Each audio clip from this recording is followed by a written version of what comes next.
I was hoping that would last a little bit longer. Alright, hang on. Let me hit buttons. It is time for buttons. Ha! We did it. Hi! Hello, everyone. Welcome in. Happy Choomsday. Happy St. Patty's Day. Hope you're all doing well. Hope you're feeling a little festive. A little green, perhaps. I hope everyone had a good weekend. Good start to the week. Indeed. It be green. Let me back up here for you. There we go. I'm just doing a little bit of green today. It felt appropriate. Felt like a good day for it. You are green. That's my secret, Cap. I'm always green. I'm more of a purple fella myself, but I can change. I can have some variety.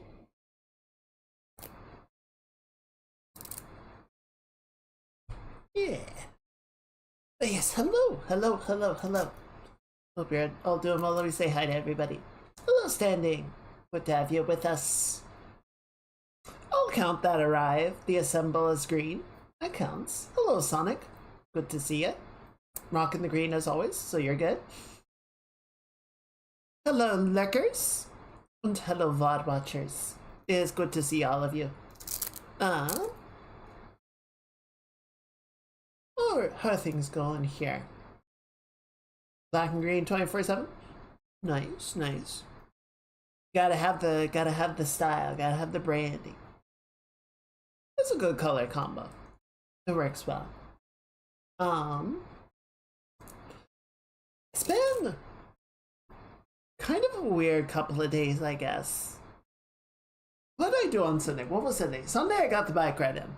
That was unexpected because it snowed on Friday, and then by Sunday it was warm enough that I could go for a bike ride, but there was still snow on the ground, like in the parks and on people's roofs and whatnot. It was still snowy, but it was also warm enough to ride my bike, so it was an interesting experience. It was nice to see. Winter isn't quite done with us, but soon. Ever have one of those nights?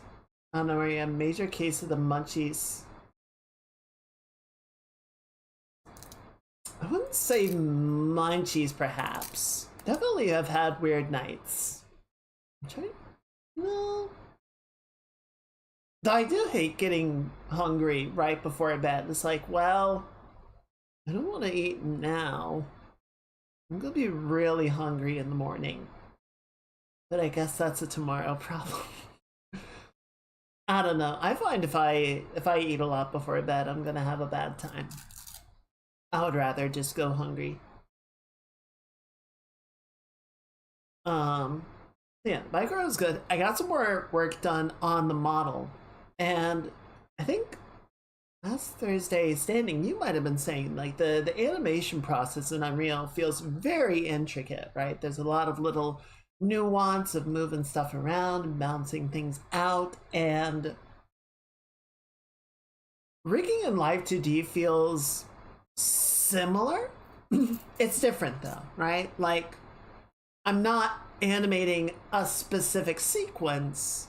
I'm setting things up so that, you know, under the right conditions with the right parameters and the right settings, we sort of hit a particular target, right? So it is reactive animation rather than scripted animation of sorts. But it's still a very similar thing of like, I've got the head tilted this way and it's not moving quite right. Like this part is kind of like sliding in a way that it shouldn't be able to. So I gotta adjust that, and then I'm gonna go in here and I'm gonna adjust that. No, that threw this off, so now I gotta go over here and adjust this. And it's a lot of poking and prodding. But it is coming along very well. I'm trying to sort of get all the like basic animation set up in such a way, you know, all the like moving of the head and the body and the shoulders. I gotta set up the hair properly. That is not ready to go yet at all, which is gonna be, I mean, it's not as big of a problem because there's not as much stuff that is dependent on the hair, but that's definitely going to be a part that I'm going to spend a lot of time on because I want that to look good. Um, but yeah, it's coming along slow but sure. Yeah, it's coming along pretty well.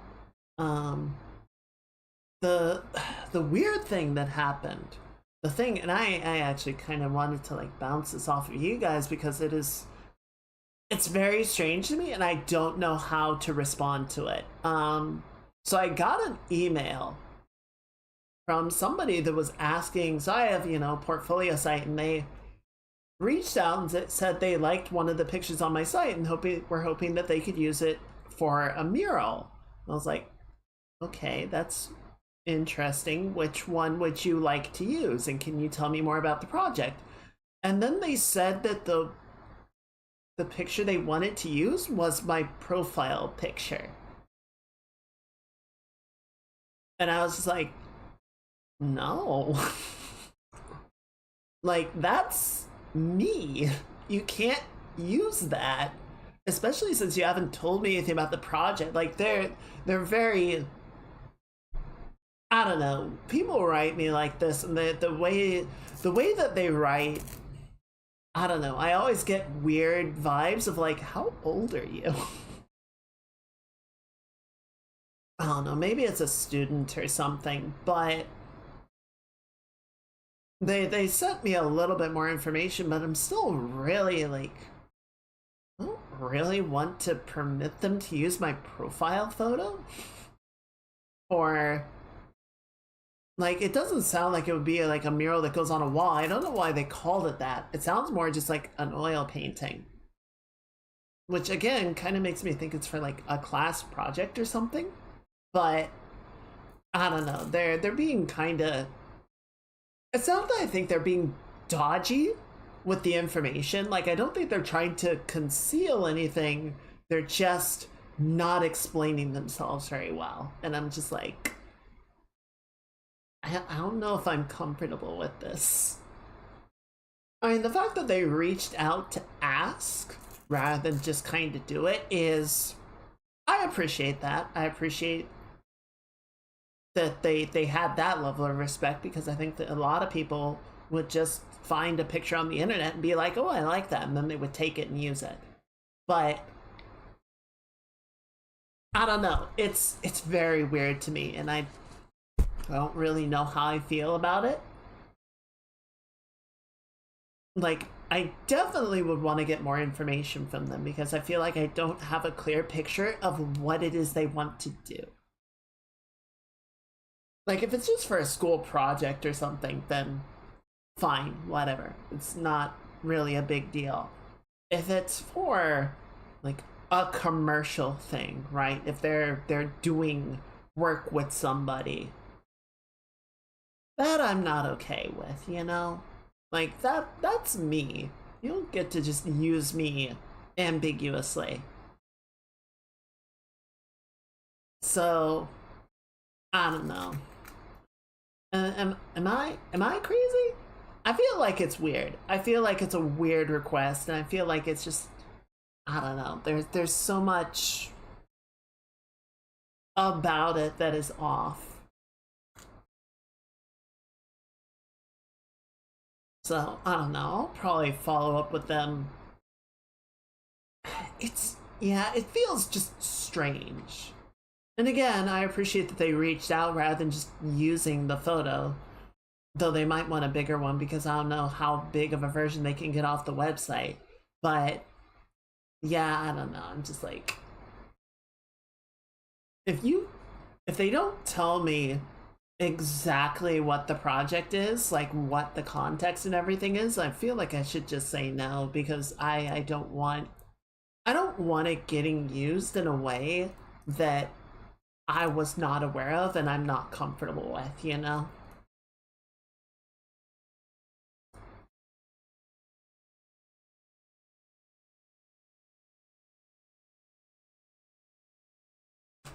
So speaking of likenesses, I'm sure you guys have seen the just hurricane of memes regarding the DLSS stuff that came out this week. I was asking permission, like, if I was asking permission like that, would be very clear about the nature of the project and why you're agreeing to. Exactly. Like, I honestly probably would have been less concerned if there was a particular like piece on the site, like a piece of artwork that they were like, hey, I like this and I would like to do a recreation of it. Would that be okay? Like, as long as it's not something that's related to my work or, you know, pages, like an ongoing project that I'm working on, then yeah, sure, I'll be fine. You know, people do recreations of each other's artworks all the time. But yeah, the fact that it is my likeness is like, I'm not okay with that. That adds a layer to it where it gets very personal. So yeah, I'll probably respond to him later and just be like, look, buddy, I appreciate that you reached out, but here is what I would need to consider this. If you're not willing or able to give me that information, then the answer is no. So, I don't know. It's weird. I saw the latest email from them before I went to bed last night, and I was kind of agitated as I was going to sleep. And I think a lot of it was because of that, because it's just like, what the fuck is this? It's a weird thing. But yeah, I just wanted to sort of run that by you guys and see if I was like just being paranoid or if it is actually just a weird thing. Um but yeah, the more fun side of things, I guess we could say. Um Fun, interesting, amusing, depressing, but in a haha kind of way, I guess. Um Oh, no, let's talk about this and then we'll do the housekeeping after that. So, NVIDIA. Motherfucking NVIDIA can't make a driver worth a damn. Um,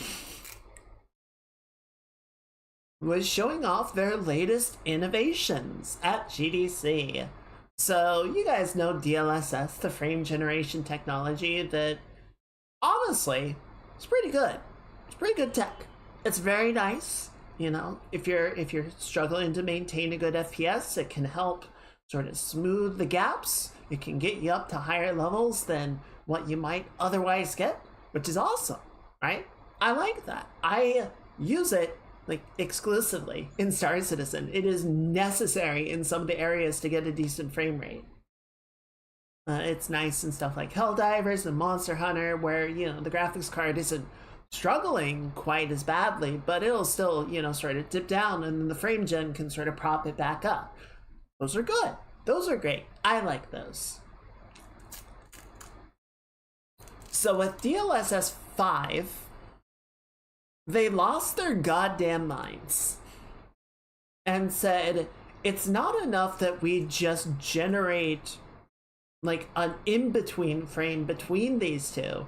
What if we hallucinate the frames for you? What if we completely reprocess the frame and then give you an AI upscaled, re-rendered frame?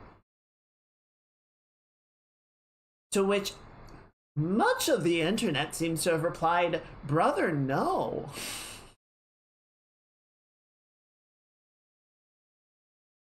And a lot of the fixation, a lot of the memery, understandably so, has been on the faces, right? Because they were showing off, like, you know, here's the default game, and then here's the thing with the generation on. And so, you know, we've got Grace and Leon from Resident Evil 9, and we've got characters from Starfield, and we've got stuff from Elder Scrolls. And it's like, here's what it looks like with off, here's DLSS on, because they love doing that side-by-side bullshit. And those were bad, right? Like, Grace got this weird, like, pouty lip and extra eyeshadows, like, ew. You know, Leon, the lips were a little bit, like, glossier and brighter, and, like, a lot of the characters were just kind of, like, a it was a little extra in a lot of places. But what really was like the nail in the coffin for me, and you know, I'm a characters person. I love my characters. I love my character rendering, but beyond just how they were just sort of generally doing like a nondescript beautification pass, and we'll get into that. But what really killed it for me was they had an example from Assassin's Creed Shadows and an example from Elder Scrolls 4. And the Assassin's Creed one was, you know, one of the characters, they're doing the whole assassin like up on the viewpoint, you know, doing the pan around, and you can see, you know, this nice Japanese landscape with the mountains. You got the forest going up and down the slope of the mountain, and there's some nice valleys, and there's this fog in there, and it looks really nice. And then they turned the DLSS on, and like all the illumination sort of comes up a little bit, and like everything is sort of sharper, and all the fog goes away. Because the AI doesn't recognize it as fog. It recognizes it as visual diffusion. It recognizes it as something that it can correct. It doesn't know what it's seeing. And in Oblivion, you know, it's sort of going through a town. You got the cobblestone streets and the brickwork buildings and this nice sort of like late afternoon, early golden hour lighting that's sort of giving everything a nice amber hue. And then they turn the DLSS on, and it's all sort of like a neutral, slightly off-white lighting, because it looked at that golden hour light and read it as a color error that it needed to correct, because it doesn't understand artistic intent. It doesn't understand we did this intentionally. It looks this way because we wanted it to. It just knows however much data it was trained on and goes, oh, well, this is a person, so it should have this, and this is what lighting should look like, so it should do this, without really getting like, no, the person is supposed to look a certain way, or the lighting is supposed to look a certain way. Right, my roommate and I have sort of debated the merits and use of ray trace lighting in video games, because ray tracing can be very cool in certain scenarios, right? You can have certain situations going on where the ray tracing is really interesting and can sort of help to fill out a space and provide bounces in interesting ways that you can't get otherwise. The thing is, what has traditionally been done is bake lighting, where when the developer is setting up a scene, they put all the lights in the way that they want it to go, and then they bake it, and it creates a light map. So imagine you have, you know, a kitchen, right? Imagine a kitchen. And you have all the objects in the kitchen, right? You have the table, you have the sink, you have the box of cereal, you've got a drying rack, microwave, whatever. And then you've got, you know, light coming in through the window, you've got light from the overhead.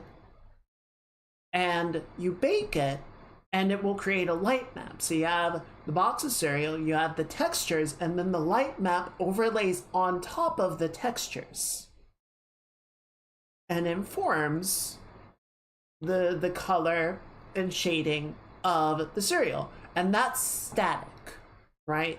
This is assuming that the object is never going to move, so it'll just look good in that lighting scenario.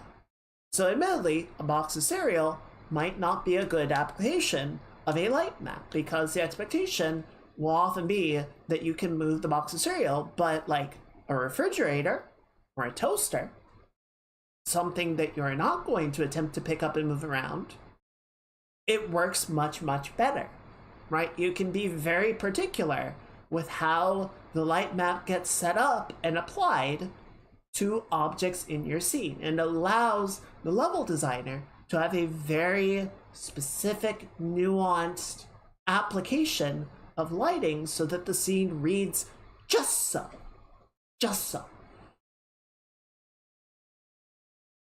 But when you introduce ray tracing, when you introduce real-time calculations of lighting, it's much harder to go in and take the time to set everything up to have exactly the right applications. And a lot of times when you have ray tracing in video games as the primary lighting system, you don't have that level of careful fidelity. Things are kind of just being calculated in real time, and it works fine in games like Cyberpunk, where everything is sort of supposed to be over the top and overly bright and just in your face, because that's Cyberpunk. But something like Silent Hill or Resident Evil, where you really need to have that level of control over setting the stage, it doesn't play as well. Howdy, Mage. Looking very green there.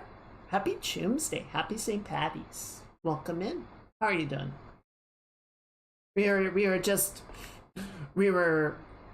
I was explaining the Titanic levels of stupidity that is DLSS 5. So yeah, you know, that's ray tracing. That's something that we've been messing with for a few years now, right? Cyberpunk 2077 came out in 2020. Goodness. And you know, I don't think ray tracing was in the game at launch, but it's something that has sort of been, like, Cyberpunk has been a testbed for ray tracing almost since the game came out. And obviously we've been having ray trace technologies since before that, and in some ways they're getting better, I would argue, but it's still, you still don't have the level of control that you do compared to a baked lighting setup. Didn't the person who made that reply to all the backlash and poorly tried to okay, I don't know, I certainly haven't seen it, but my roommates, we were talking about it yesterday, and they said that they were like putting money on someone from Nvidia going onto social media and trying to defend it and just making a complete ass of themselves. Yes, if you can find it, I would love to send it to my roommate and be like, yeah, you called it.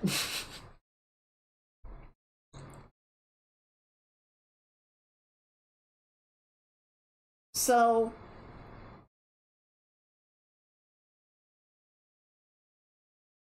there's nothing that this really accomplishes, in my view, right? It doesn't render the game better. It doesn't add a level of fidelity. It adds a level of, I don't know what the correct conjugation of this would be, but it just makes it more generic. It just sort of takes your game and then applies like a general photo filter of all the other games on top of it to try to make like an attempt at having better reflections and better skin detail and better materials without necessarily understanding the nuance of why a particular thing looks a certain way, right? And some of it will be absence of, some of it will just be, well, these are the what was available at the time, right? This was the budget that we could do and the texture quality that we were able to apply to this particular thing. A lot of like background objects, a lot of simple props and whatnot don't get a texture budget to be as nice as they could be. We were talking the other day about the potato chip example and Rambolic, of how much effort would it take to get a character to eat a bag of potato chips in a AAA game. If it's a hero prop where, the character, like the camera is going to close up, cut to the bag of the potato chips as they reach over and grab it, then there'll be a version, a level of detail model or a LOD where it's pretty good, right? But if it's just kind of like an NPC in the background eating a bag of potato chips, and the player isn't gonna like walk over and, zoom the camera in, that's just getting fuck all for poly budget or texture budget. Because it doesn't matter, right? So there are absolutely cases where it's like, okay, I could see an argument of, well, we can do some kind of post-process upscaling, but it's not like DLSS is gonna know, oh, we've got this like grainy image of a cereal box, grainy surface texture of a cereal box. I know exactly how to fill that in and make it crisp and high fidelity. It's just gonna kind of hallucinate it to be sharper. And, the things that you really care about, like the main characters of your game, are already going to have the texture budget and the fidelity to, be whatever they need. I don't know how many polygons Lady Dimitrescu got for her butt alone, but it was monumental. It was like one of the late night shower thoughts that sound brilliant at the time. And then you thought about it the next day and you went, wait, hang on. There was, I think I mentioned this before, but in the last Fall of Civilizations episode, they were talking about the Persian Empire, and they were saying that one of the tribes that comprised the early empire had a practice where if there was something very important that needed to be debated and decided upon, the involved parties would get together and they would get drunk. They would drink until inebriated, and then they would debate the matter. And then they would go to bed. And the next day, once they had sobered up, they would reconvene and debate it again.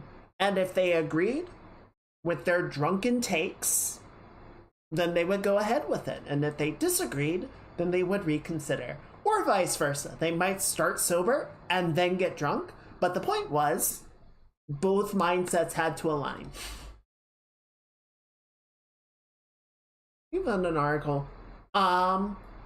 Sure, you can link it here. We can browse through really quickly and just sort of see, because I would love to see how someone tries to defend this bullshit.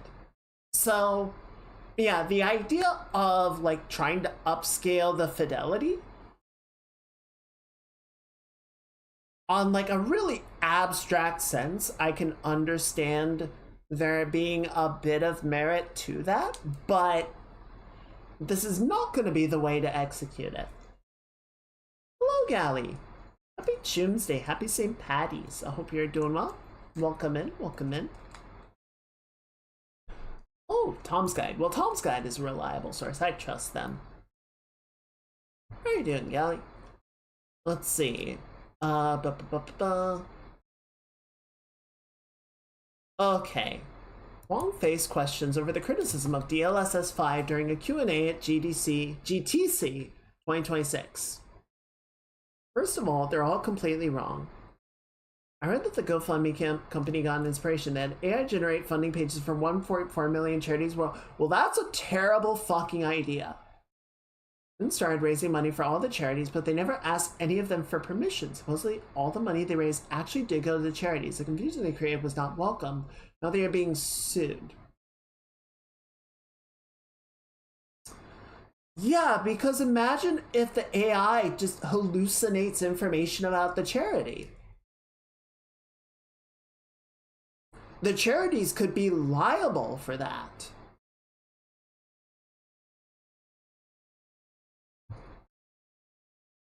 Slam to work, but want to stop by and say hi while they attend. Well, fuck them. I'm sorry, Gally. I hope I hope it gets better. I hope things clear up. I'm not stuck there for too long. It sucks though. I'm sorry, Choom.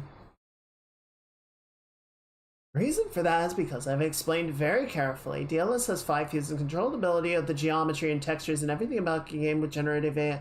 I thought you weren't changing the models, guys. It's a GPT moment for graphics. Well, no, we don't want that. Blending handcrafted rendering with generative AI to deliver a dramatic leap in visual realism while preserving the control. Alright, good luck, Gally. We'll see you later.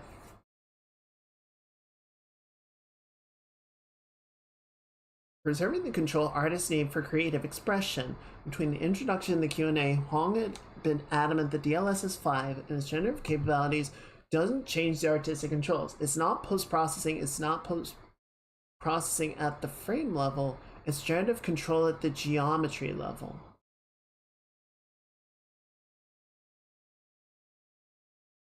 But who's controlling it? Because the developer isn't getting access to tell DLSS 5 what to do.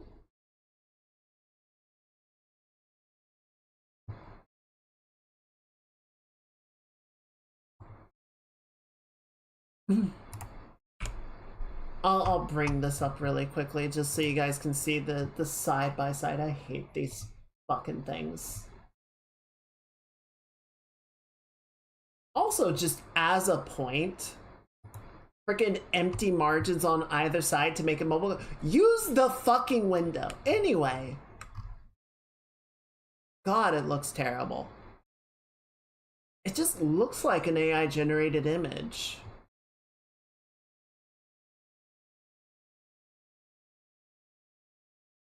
As critiques pointed out, just about every upgrade from DLSS to 5 turned on looks like someone slapped a terrible Instagram filter on top of the game.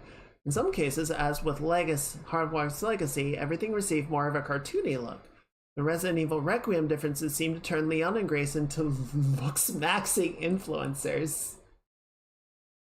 First of all, you're wrong. It's just the Thomas the Tank Engine meme of, you're wrong, the fat conductor laughed. Oh, sorry, I'm in the way. I mean, I don't know how much you really want to see this, but yeah, here we go. Is that better? Let me just move my preview. There we go.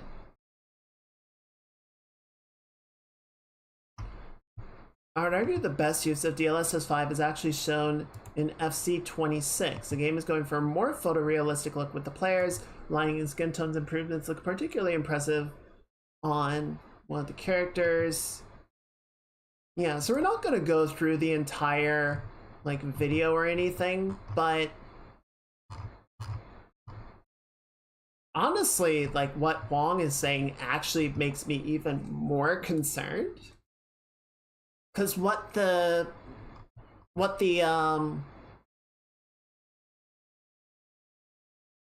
Digital Foundry, I think is the video that's getting circulated a lot. What they were saying is that it is all like modifications and re-rendering of texture information and lighting information.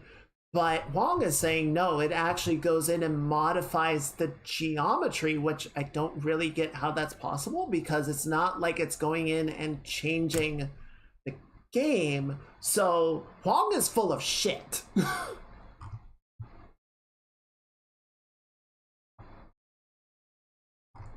Like, where does he say that? Yeah, it's not post-processing. It's not post-processing at the frame level. It's generative control at the geometry level. Brother, you're not going in and modifying the game. Shut the fuck up. Like, okay, I get if it is modifying as it is doing the render pass of each frame, but that would be even worse. Okay, so I'm sorry, I'm so tilted. I'm so tilted. So this is smoothing in Maya. Very basic thing, right? So on the left here, you have your original geometry of a hand. And then in the middle, it is showing you the original cage of your geometry versus the smooth geometry. What smoothing is doing is essentially imagining additional polygons averaged between the positions of the ones that you have, so that you get a nicer, smoother model, right? It is not actually increased your topology in a like functional way, but it gives you the impression of what your model would look like if you smoothed it out with more topology. But you'll notice in the smoother one here on the right, again behind me, like it's not perfect, right? Like the gaps between the fingers are a little bit weird.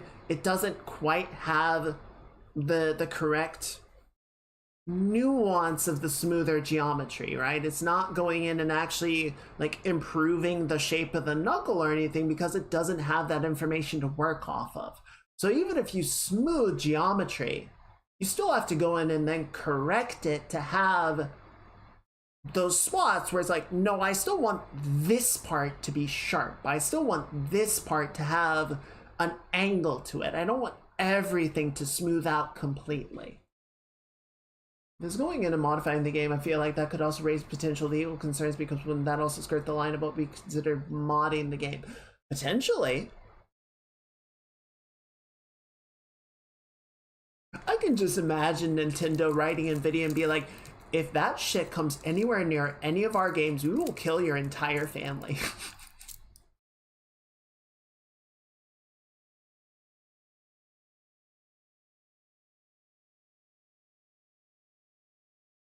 So, like, we have tools at work, not specifically smoothing here, but we have all kinds of tools at work for various functions, right? Stuff that we do repeatedly, parts of the pipeline. We build tools that run through the process and make it easier to sort of get to a good starting point. And then we always have to go in and clean a lot of it up and make things specifically fixed for whatever asset that we were working on. We can never just slap the tool on and ship it out the door. It's never done. That's like maybe halfway. Specifically, Nintendo will be like, nope. You did not and you will not. So like I will vaguely give DLSS the benefit of the doubt that if it is doing geometry modifications, it's probably at least a little bit smarter than a basic smooth operation, but I don't know how smart it's going to be, right? And nothing in the render images from the demo showed specifically like badly smooth geometry or anything, but it just, I don't trust it to do anything with that. Okay, I will pull up the video for 1 second just because I want to see.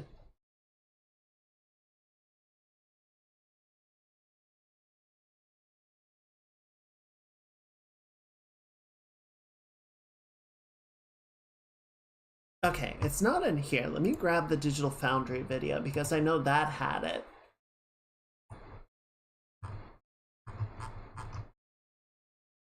Oh, it's so bad, dude. I don't like anything about this. Um yeah, here it is.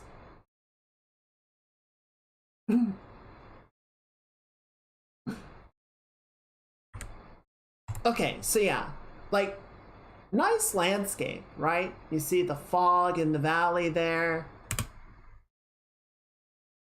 And then they turn it on. And like it doesn't really know what to do, right? It just feels more samey. And just like it adds a bit of a vignette to everything. The lighting is more generic. It doesn't have the same like interest of the environment. It just has that sort of generic AI, like all the shadows are overdone. Like all the sort of nuance and uniqueness of the rendering is just pasted over.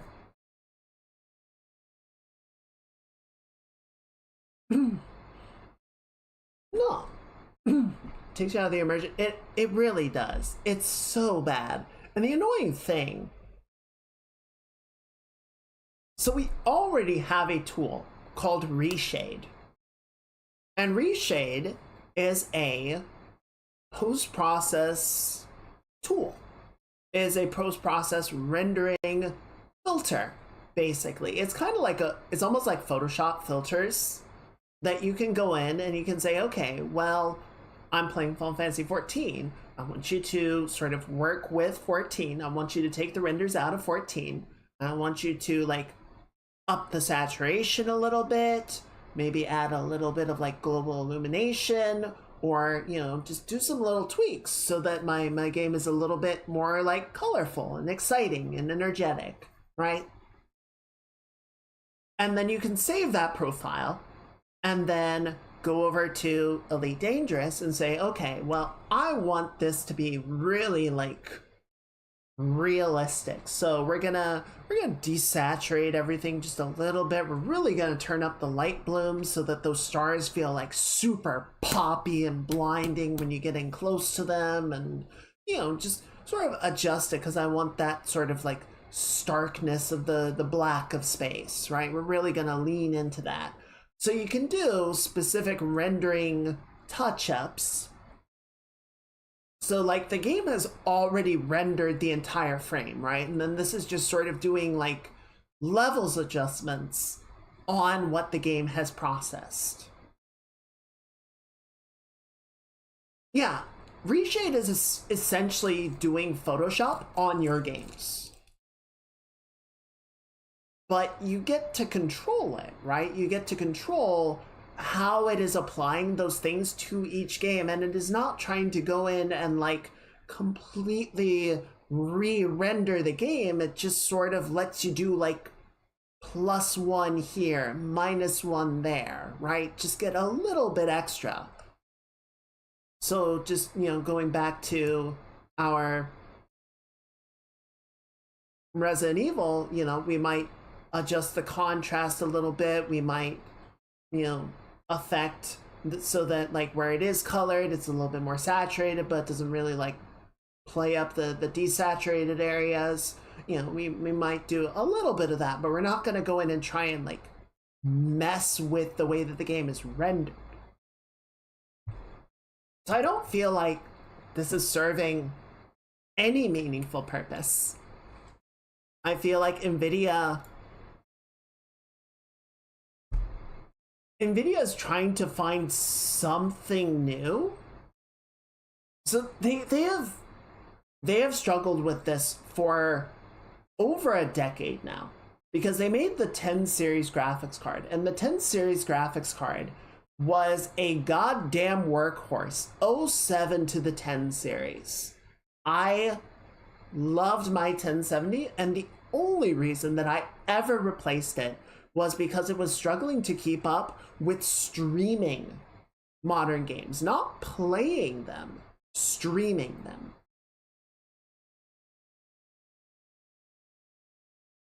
So they got the 1070, and then they had the 20s, which were better, but not like so much that if you had a 10 series, you needed to replace it. And then the 30s, I don't even remember what they tried to like really, maybe that was where they started doing DLSS, but you know, the 40s were really like, we have frame gen technology. You're really going to want a 40 series if you're going to try and use that.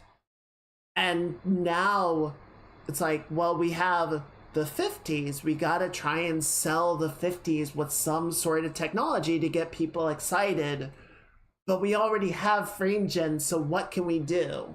And this just feels like a desperate attempt to have some sort of flagship feature to get people excited. And it's kind of had the opposite effect, I think. I think the vast majority of people that have seen this have gone, this sucks. And if that is the only reason to get a 50 series GPU at however many thousands of dollars they're going to cost, I'm good. I think a lot of people are fine not getting a 50 if that's the only thing that it's really performing on. The only thing that it's really able to sell itself on. So yeah, I've been enjoying the memes. The memes have been flying fast and furious, and they've been very fun to watch. But oh boy, my entire team at work saw this and was just like, this sucks. This is fucking awful. And as one person was pointing out, all of the games that they showed off, in one form or another, were aiming for, we'll say, near realism, right? Resident Evil, Starfield, Elder Scrolls was arguably the farthest stretch. I would say Elder Scrolls and Harry Potter are probably the two farthest from real. And then like a soccer game. But you know, all stuff where it's like people more or less look like real world people. What are you gonna do with like Helldivers or a stylized game? Could you imagine DLSS 5 looking at Sword of the Sea and being like, yeah, we gotta get some nice real like grainy sand, and we gotta get textiles into there, we gotta make all the materials look hyper real. It's like, you do not understand the fucking game that you are trying to mess with. Leave and never come back.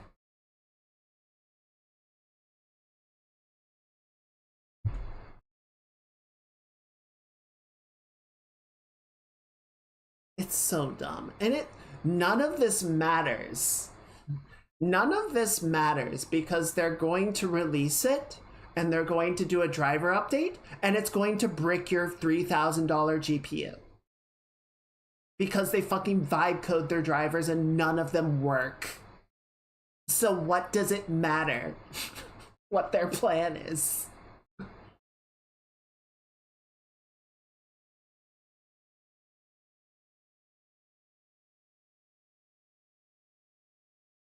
Someone made a great point of what is it gonna do if you try and run it on Monster Hunter and it runs into Kezu, and someone was just like, it's just gonna make Kezu actually look like a penis. The transformation will be complete.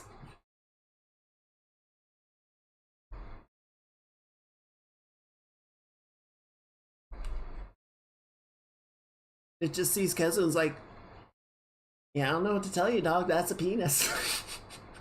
Let me just touch you up front with that. Oh, it's so bad. It's so dumb.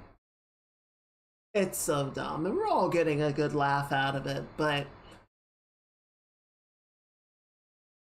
at this point, I don't know that I feel like Nvidia must have sunk so much money into the development of it that they're probably gonna go ahead regardless, right? But if anything, this just, like, I already have a 40 series, so I wasn't gonna get a 50 regardless.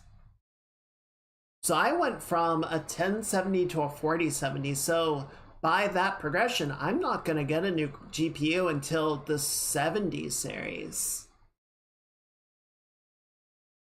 And hopefully, yeah, by then the bubble will have burst. Admittedly, with the rate things are going, I'm more likely to get an AMD than an NVIDIA because this bullshit is stupid.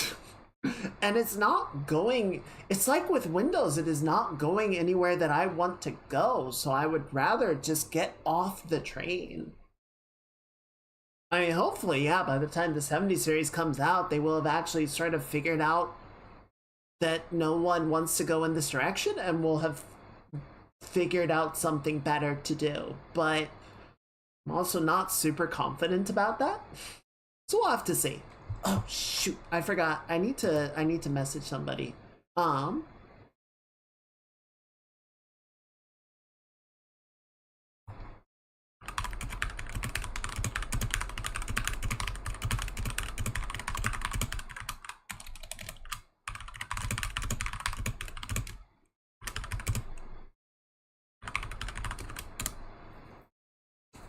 Sorry, I just need to shoot off a message really quickly. So, I don't know. I just wanted to rant about that because obviously on multiple levels it is very near and dear to me, and I'm just kind of like, what the fuck is happening? Why are we here, man? Why are we still here?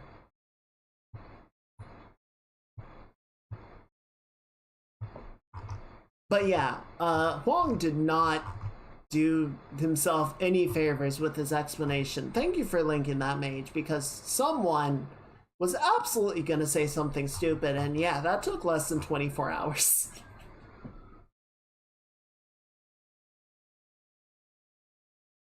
But enough about that. How about we make some actual art? How about we do some actual work of artistic merit tonight?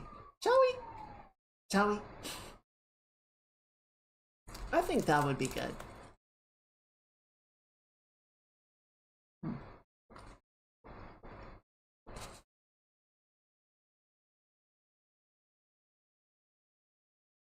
Got one of those little Lindor chocolate balls. I love those things. They're so good. Okay. Where are we? They gotta jump over to Clip Studio. I gotta jump over here. I'm in the way with my green butt. There we go.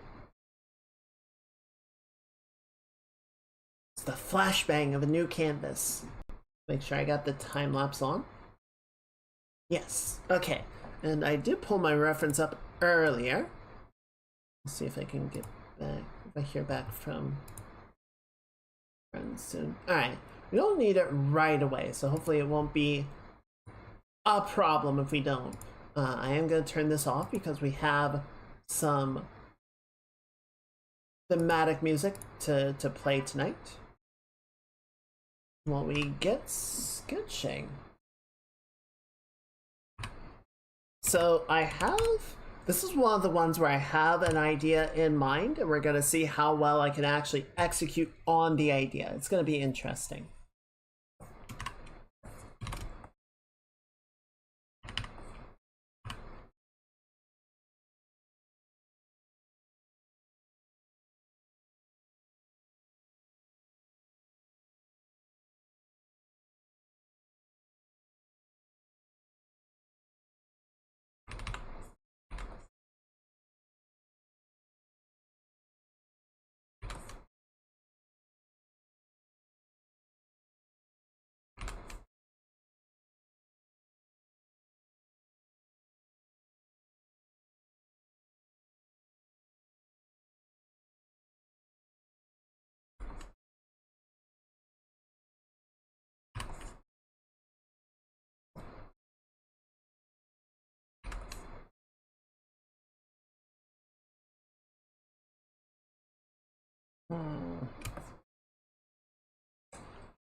think this part, I want this curve to happen, but I'm trying to figure out how to get it to work. Idea. I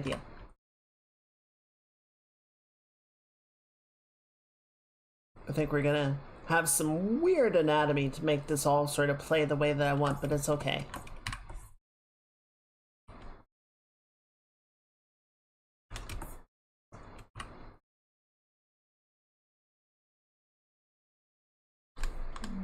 Reference.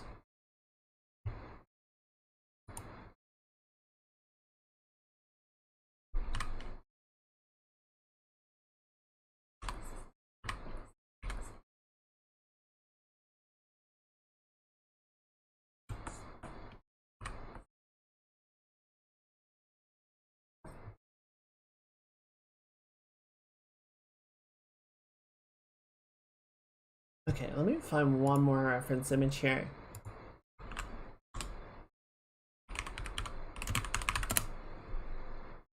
I need to grab a sort of understand the shooty pose that I'm going for.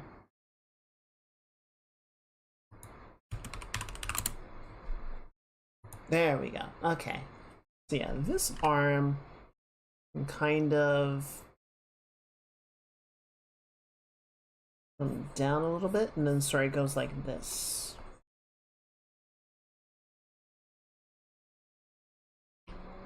I do want to try and make a few, or not make a few changes, but just sort of, I don't know.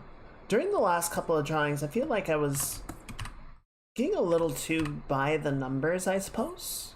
I want to see if I can sort of mix things up a little bit, sort of change the process a little and just make it feel fresh, I suppose.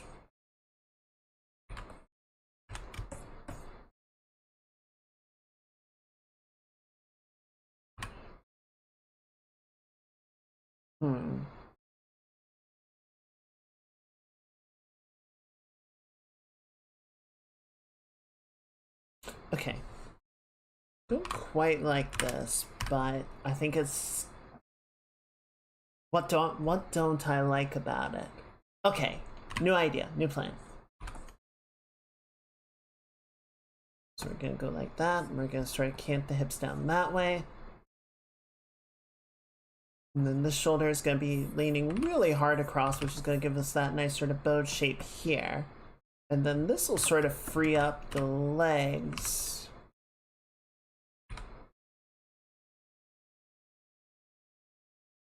To do more of the thing that I want. Okay, I think this will play. And then we can sort of have the head going that way. Okay, I think that works.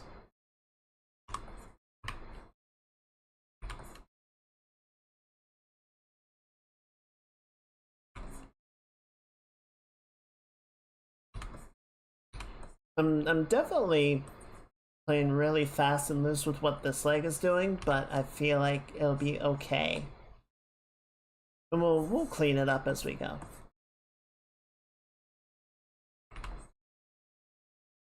I was gonna play Monster Hunter yesterday. I ended up playing Deadlock with some friends.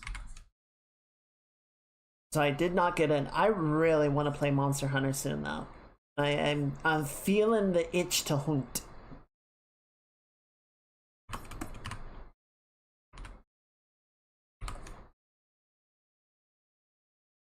Valk is starting Monster Hunter for the first time. She's never played a Monster Hunter, and Coco is showing her the ropes and wilds.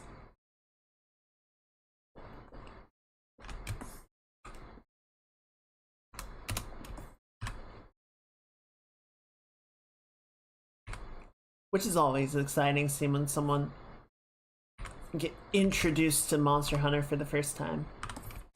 Okay. How much can I cheat this is the real question.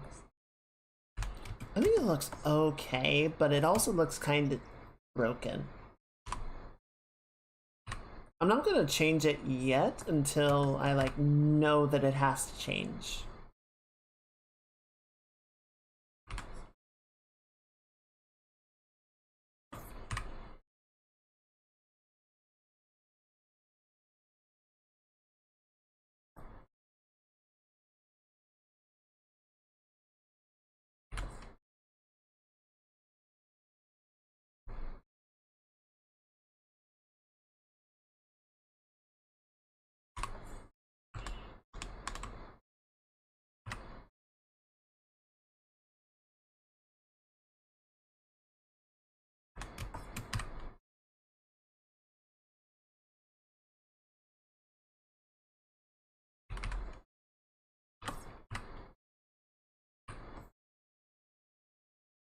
Yeah, I briefly logged in just to send a request to join their new squad, but it was only for like 2 minutes. And it was like, ooh, shiny new things. Some event or other going on.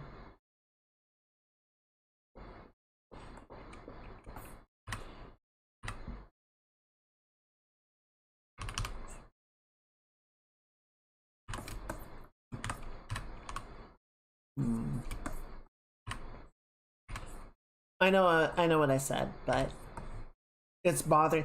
Oh, speaking of which, we have a new redeem. So that was the housekeeping that I forgot. I did update the badges. I apologize for everyone that has been sitting on a badge for a long time. Like I said on Discord, I think I got them set up for a while, and I was like, oh, this is great. This will last us a really long time. And it has been a long time, and I never updated them because I didn't realize that we had already gotten past how much I had ready to go. So I apologize for that. I appreciate everyone being very patient with me. But we do have some new badges now. And the next badge slot will unlock in June, so I need to get something ready for then.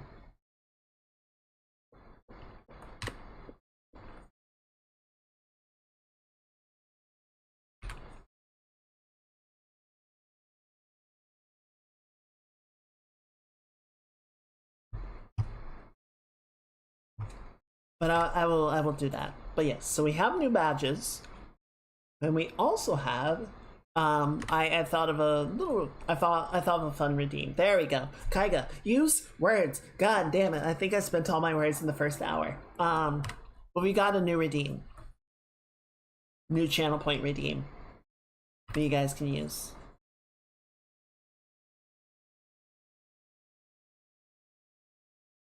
I know, it's very weird. I don't have many of those, but I thought, you know what? My chooms are good. They deserve nice things.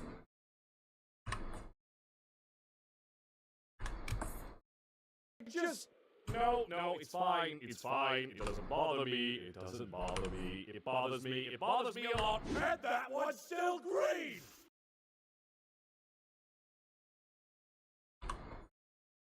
Is it loud enough? Can you guys hear it? It's not a Mookie! It's a Mookie! Hello, Mookie. Wait, what? Why isn't it letting me at you? Whatever, I'm gonna do it anyway. Huh! Did it work? It worked! Hi, Mookie. Hope you're doing well. Welcome in. Sounds good? Okay, good. Yeah, it's always hard to tell when I'm setting it up if it's loud enough or not. How are you, Mookie? How's your week going?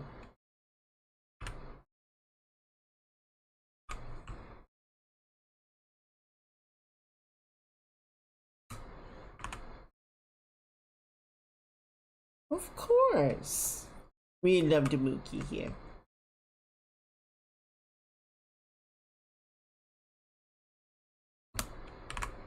That's where the audio is doubled? It might be doubled. It might be that my mic was picking it up.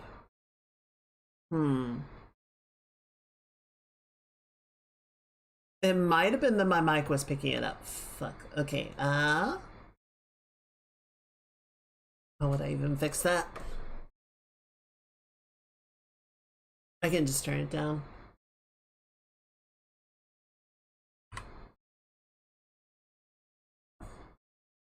Chill mostly?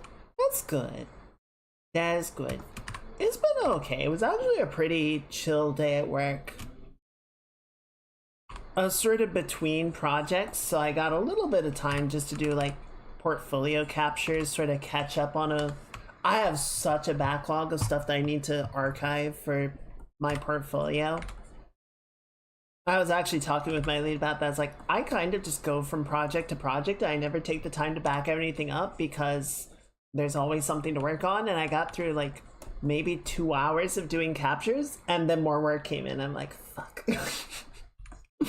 So, still not caught up. But yeah, it was a pretty good day. Nothing too crazy.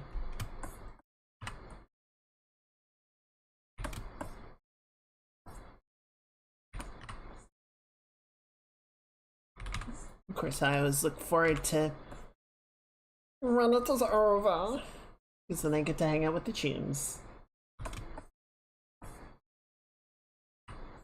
I don't know. Work has been kind of a little frustrating lately. It just feels like things are very chaotic, very crazy. I'm sort of just trying to keep ahead of all of it is exhausting. I actually cook every day. Stop. Stop, though. No. I'm just out here doing the best I can.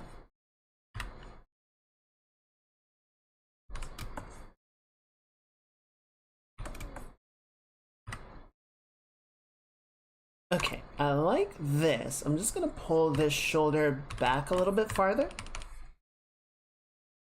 so you get a little bit more of the torso in profile.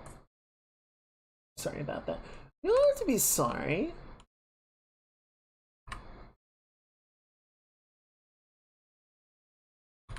It's fine. It's just, I don't know. Things are, I mean, the whole industry is kind of fucking crazy at the moment. It's just kind of what it is. I'm sure we'll figure something out. But thank you. I'm just happy y'all are here. I'm just happy that we can hang out together. What is this collar? I'm gonna be honest, I don't think I understand what this collar is doing. It's so weird. Okay, there we go. Thank you, Prime. Okay, so we're just gonna do like this. This is technically a different armor set, but I don't know. I think most people treat them kind of uniformly. We gotta survive. We will survive. We will make it through. We will be all the stronger for it.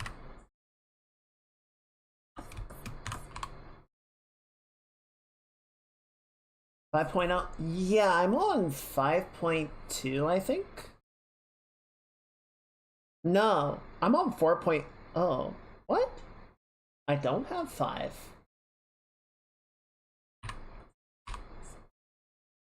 Trying to remember, was there something in 5 that was exciting?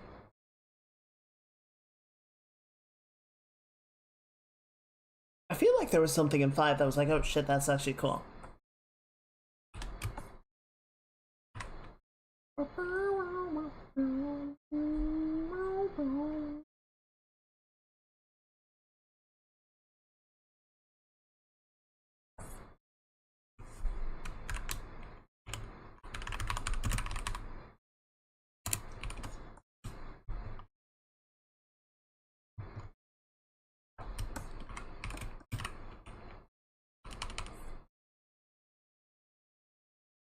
Ever since this discount couldn't let that go. Oh, 100%. Is it still on discount? I'll probably wait for the next sale if it's not. But I am curious. I feel like no, I think I grabbed 4 back when that came out. I was like, ooh, exciting. I didn't realize 5 came out. That or I'm freaking stupid. I don't know. I don't remember at this point.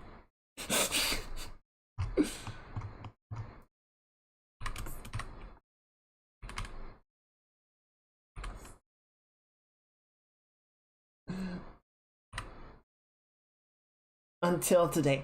God damn. Ain't that just the way? Hey, boss. Happy Choomsday. Welcome in. I hope you are doing well.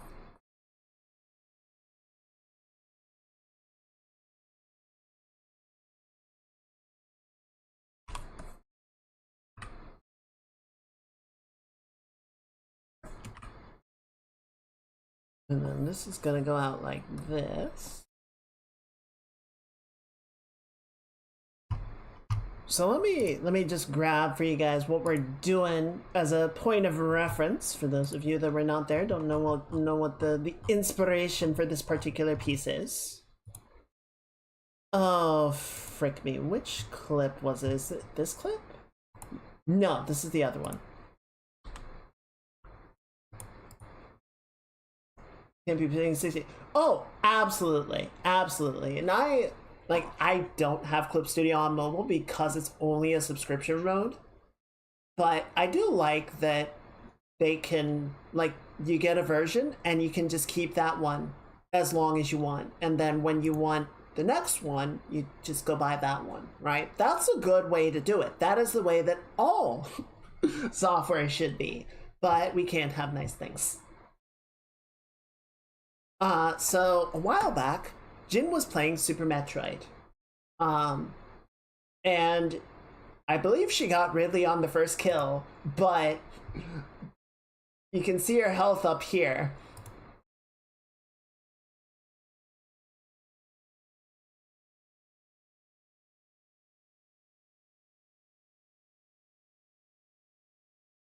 So she's basically just spamming super bombs to kill him.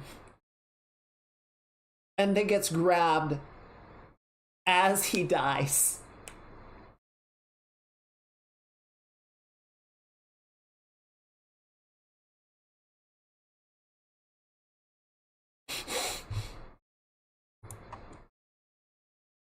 So I thought that would be a fun moment to admittedly take a couple artistic liberties with.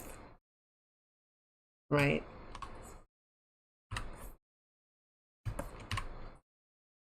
It's kind of hard to make a, how you say, like, really legible thing when she's just in ball mode. But it's fine.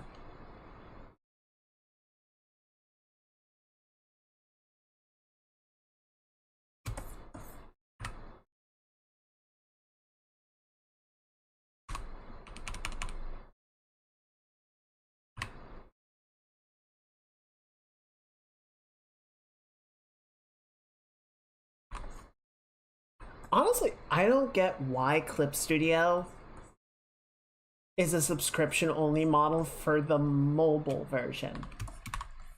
Like, why specifically that one?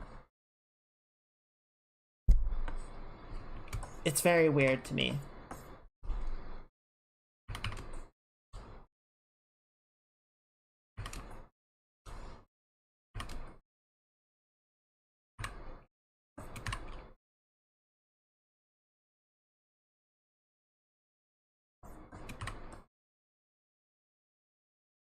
Okay, I think that's pretty close. You guys would not believe how hard it was to find a good reference of Ridley. Like, between the fact that he kind of changes shape a little bit every game, and I guess there just like wasn't a drawing version of him for Super Metroid. I was trying to find a good reference image, and it's just like, okay, well, we've got 3 of them, and I'm just gonna sort of figure out the approximate correct thing to go with. What, the Clip Studio Pass? The subscription?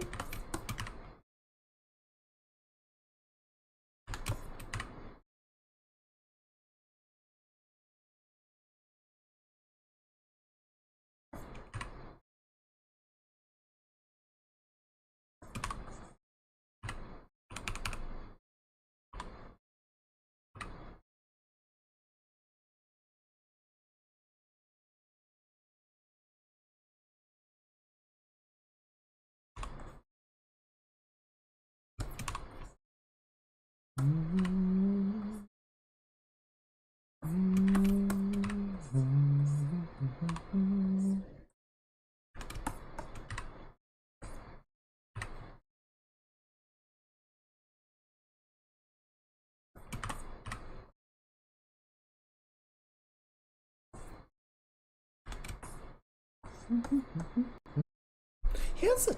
Yeah, he always has the tail. He's got that big dumbass hook tail.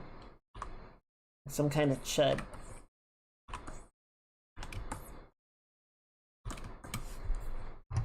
We might also have a couple of commissions coming in. One or two people have expressed interest, which is never a guarantee of anything. I feel like every time I show them how much a commission's gonna cost, they just disappear. It's like, fuck.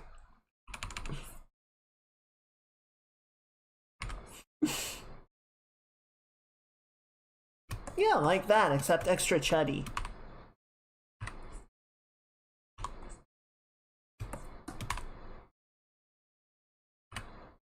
You have a good tail.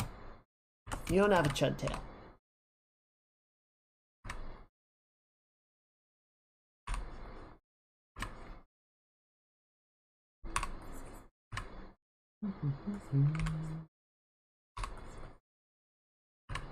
Now, I am saving myself a lot of work here because Ridley's just going to be silhouetted.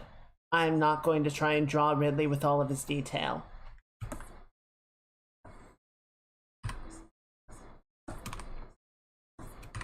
Because I don't hate myself that much. Alright? I do have limits.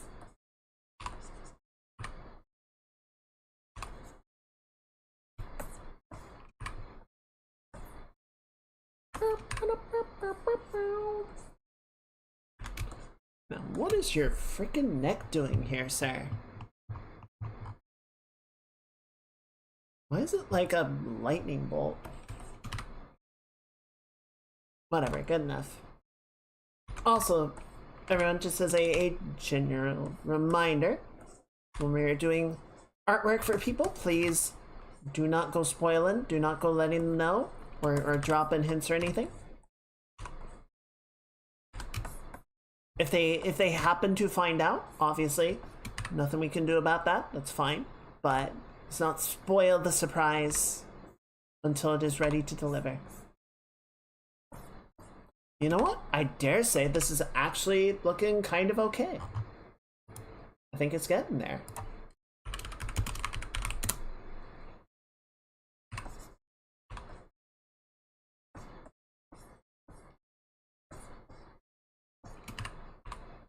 You know, part of me wants to play Resident Evil 9. I know I'm not gonna.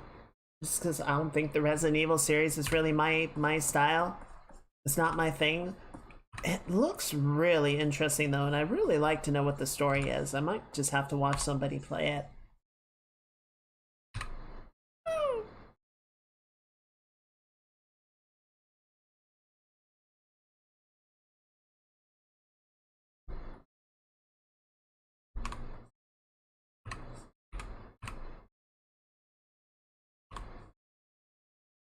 I was watching Coco finish Nier Automata last night, which was cool. She really enjoyed that game. I was very happy for her. Getting to the end and seeing the conclusion. It's a very strong ending. I think the ending is probably my favorite part of the game. I don't know. I must be weird. Something must be weird about me. I mean, I know something's weird about me, but something must be weird because so many people have like such a strong reaction and connection to the Nier games. I'm just like, yeah, they're good. I don't know. I don't get that same like level of connection or response that so many do.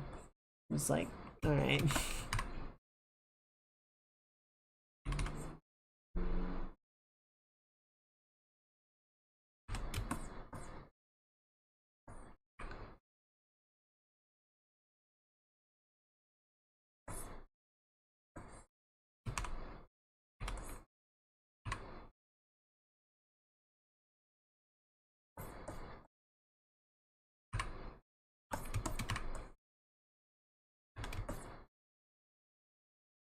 I think that actually looks not bad.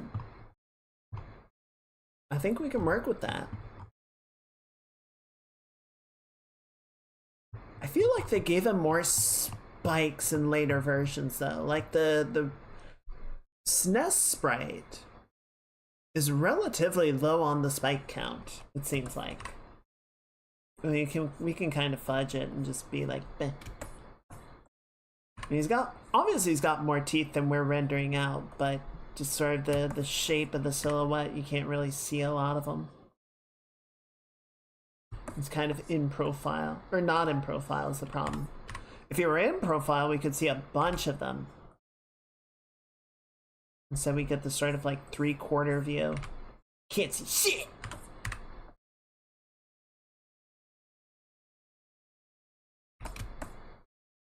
There we go. I think that works. We're giving this weird, like, Adam's elbow. Sir, why does your neck have an elbow? Samus, really? Nailed it! You got it! Hello, T-Shaw. Welcome in. Happy St. Patty's Day. Happy Choomsday. Hope you're doing well. Now, specifically, this is, it is Jin as Samus, but yes. Slept on it wrong. Been there. God, one of the scariest things to me, I always freak out, even when I know, I always freak out, is when you, like, sleep on your arm, and you wake up, and your arm is just, like, completely numb and non-responsive. And it's just like, oh god, did I break it? Is it dead? Is my arm dead? Oh fuck, oh shit.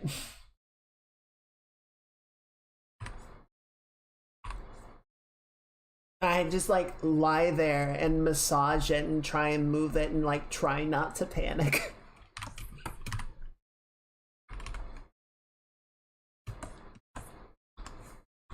It happens, like, it doesn't happen to me that often, but I always have the same response to it every time it happens. Just like that intense fear. As you guys might imagine, my arms are very important to me. I care about them a lot. Oh god, your arm falls asleep inside the cannon, you're just like, well, shit.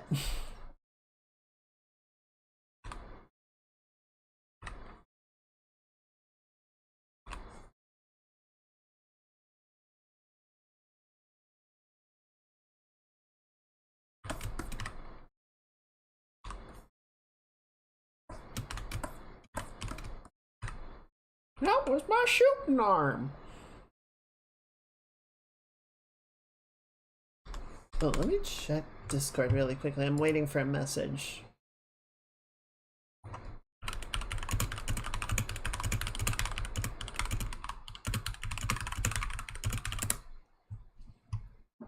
And one of those moments where my arm was numb from the shoulder down while I was sleeping. Got enough movement to lift it and then lost the ability to control it and fell directly on the face.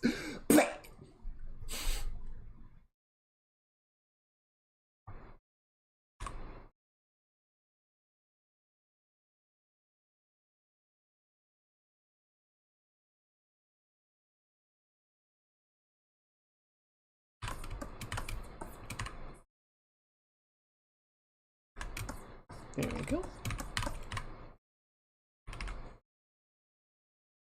Well, that's weird looking. Hang on. We can do this. I know how to draw. I mean, granted, it's like a really weird angle, but we can figure it out. We have the technology. Not awake enough to understand these.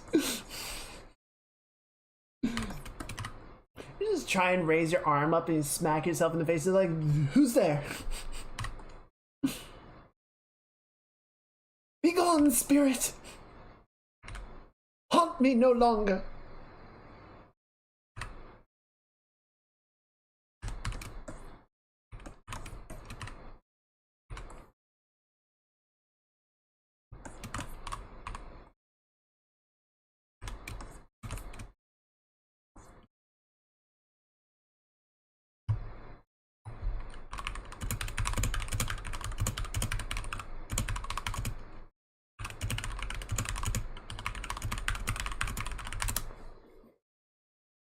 Pretty much as we got slapped in the face, I couldn't feel the hand that did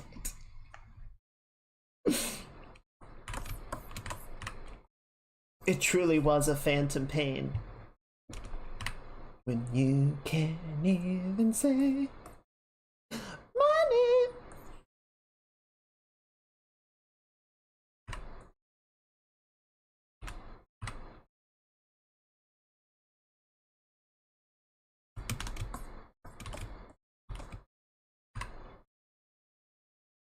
Okay,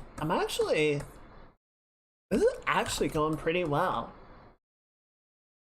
Oh god, I hate that when like the sensation starts to return and you can like feel the blood pumping. You're like, okay, something is definitely wrong. This is like, nope, bodies are weird.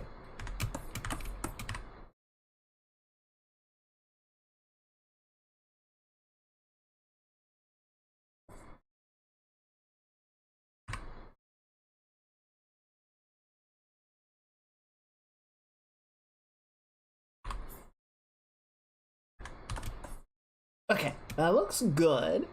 Perfect.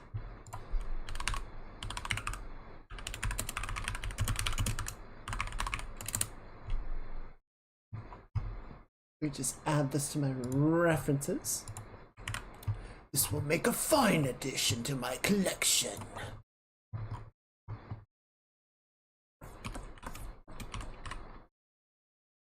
Okay, I think I'm gonna move the ear just to sort of free up the visibility of the face a bit more.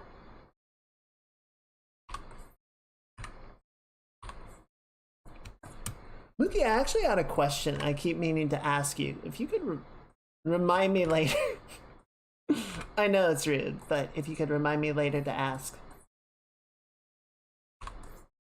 I will try and remember, but just in case I don't.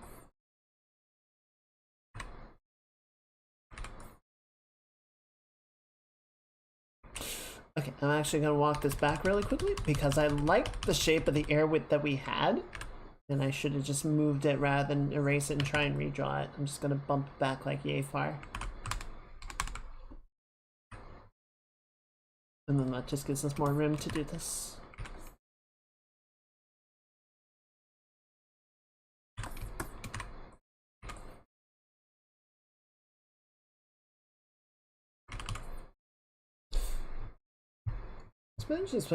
Yeah, sometimes our personally functional limbs just don't work because we pinch something. And they just kind of like, they just don't. And the alien's like, well, you are sacks of water. It does kind of check out.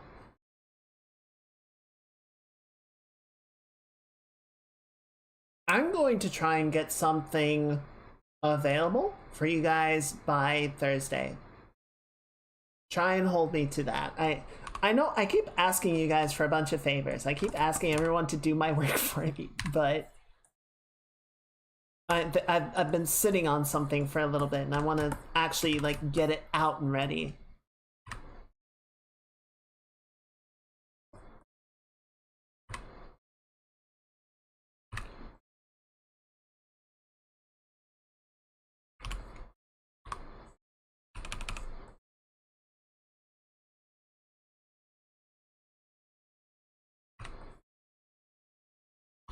I promise to try and remember. That's okay. That would already be going above and beyond. Because I should be taking care of it myself. And just any help to remember would be greatly appreciated.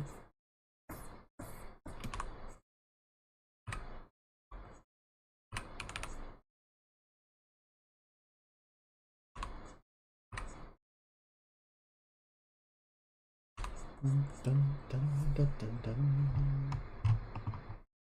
Okay, so then yeah, this is gonna kind of come down a little bit more.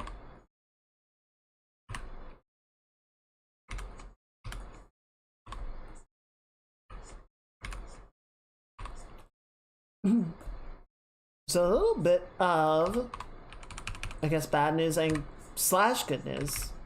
So the bad news is it doesn't seem like Star Citizen 4.7 is going to come out this week. They're still working on test server builds. And normally, like when a patch is ready to go to live, they start talking about release candidates. Right, so they'll put out like messages saying, you know, we're working on a potential release candidate today to release to the PTU or the public test universe. But they're still talking about PTU builds instead of release candidates. It's like, well, shit, okay. They replies and someone asked me to do something because a bit of sarcastic. Can you do X thing? I promise. I only promise to try. It reminds me of a meme I saw the other day. It was like, just remember, if you're having second thoughts about something, you're already 2 thoughts ahead of most people.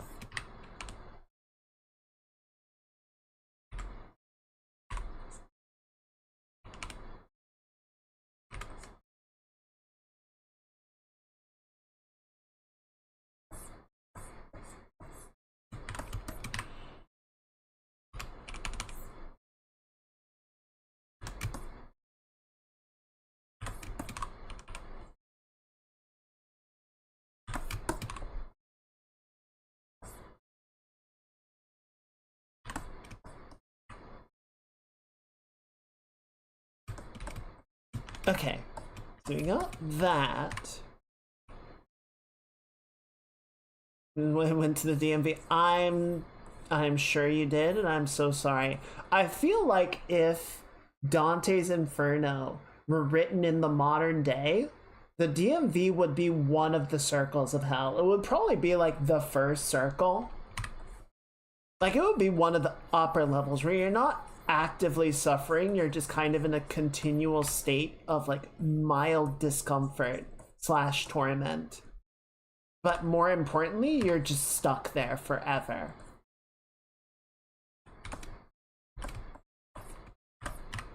Okay, I think we put a good amount of work into the face and I'm feeling pretty good about that, but now I want to go back around and double check some of the armor because there's some weird shit in here.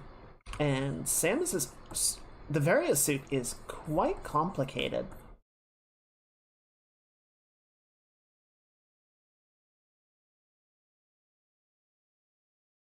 Who'da thunk it?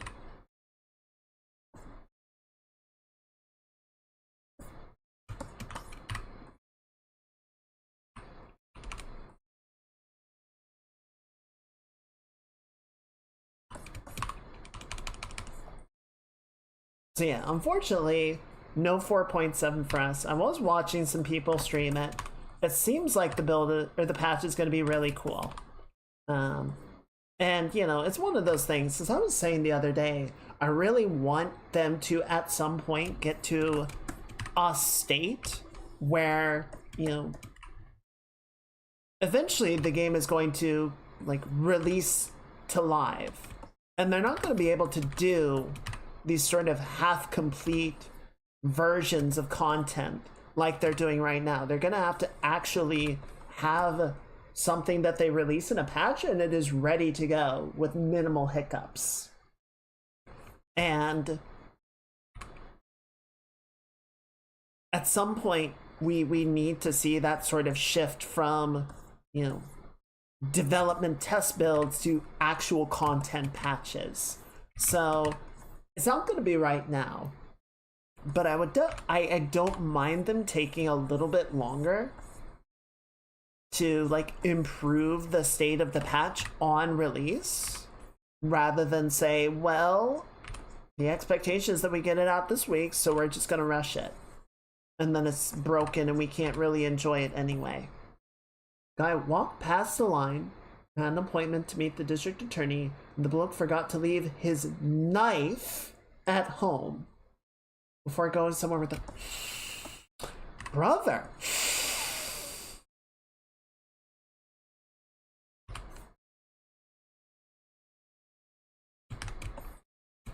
You know, there's a saying that I like, which is never attribute to malice what you can blame on stupidity.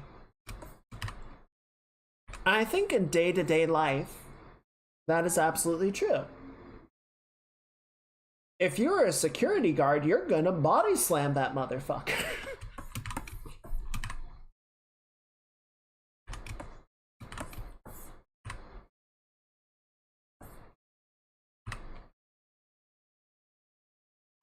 And you would be well within your rights. Use them.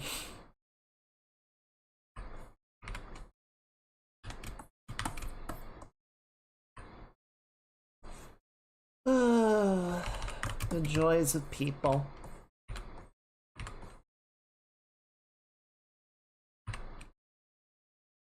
You humans are an interesting lot.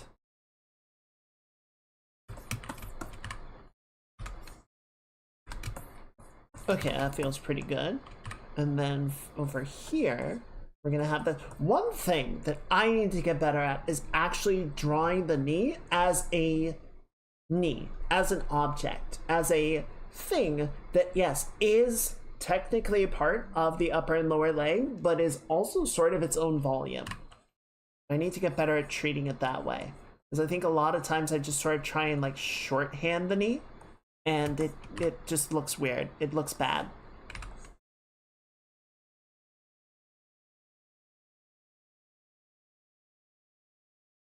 Also, this is very interesting, the drawing, like the key art of the Varia suit in Super Metroid, like there is no room for a human inside that. Like the knee joints are like super thin, which basically either means that Samus is just constantly contorting while she's in the suit, or I don't know. She's a robot.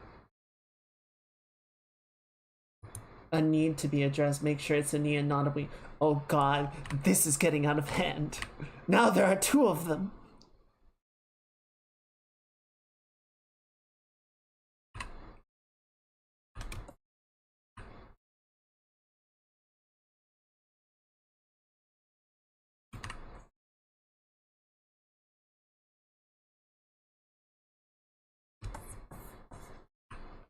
There we go.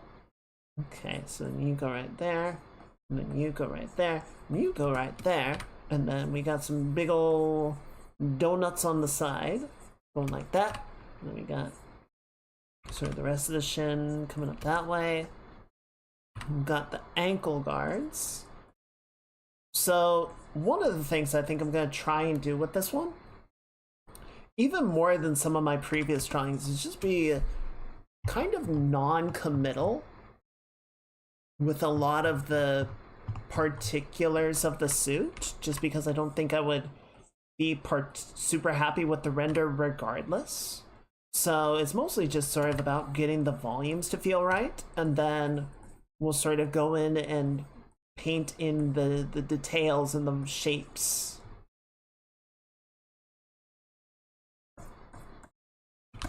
It's mostly just sort of making sure that like the silhouette and everything feels good, rather than try and get it to like have the full render, you know?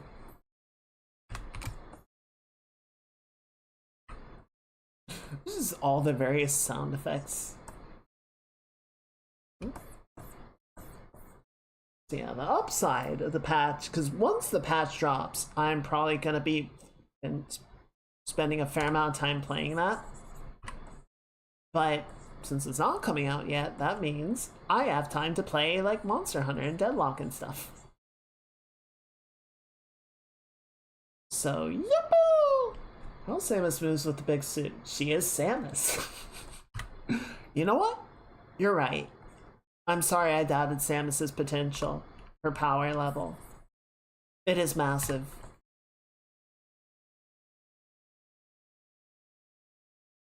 Yeah, so see like what we can sort of redo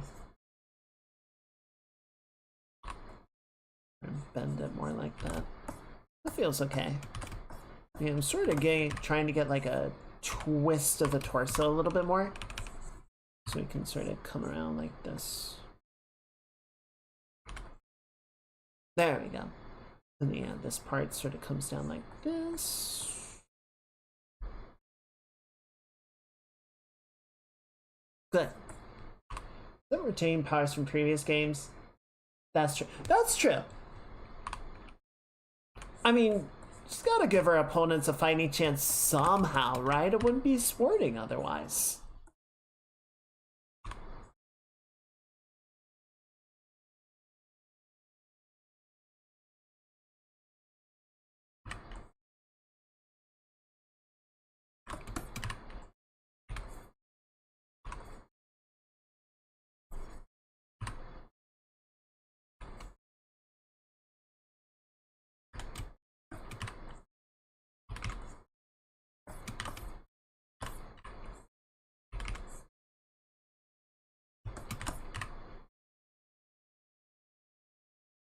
Okay, almost got it. Just want to work on the arm a little bit. Like I said, we're going to keep it pretty fast and loose in here. I'm not going to try and get really particular and get all of the armor looking just so. We're just going to sort of make sure that it sits well volumetrically. I want to add a bunch of battle damage as well, so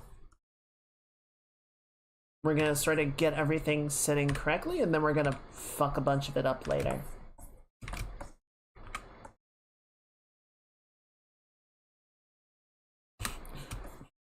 Also, bird.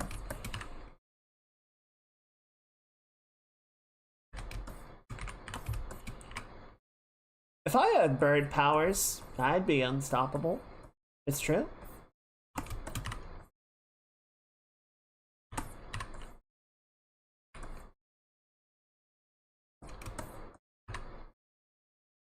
I mean, have you ever fucked with a crow? You clearly haven't, because you're here to talk about it. Or God forbid, a goose.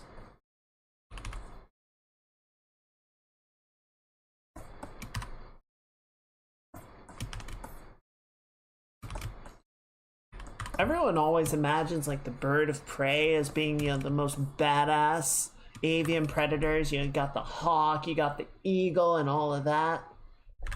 Geese, man. Oh, Lurk, we get ready for bed. Alright, boss. I appreciate you coming by. I appreciate the Lurk. I hope you get some very good rest. And I hope you have a very good rest of your week. I'll see you next time, okay? Everyone say good night.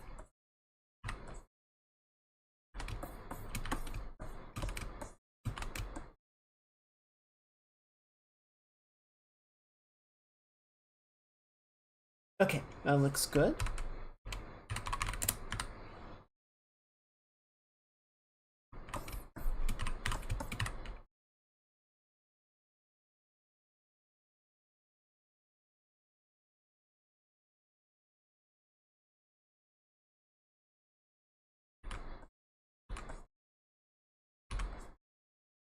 I'm gonna go ahead and sort of block out the composition a little bit.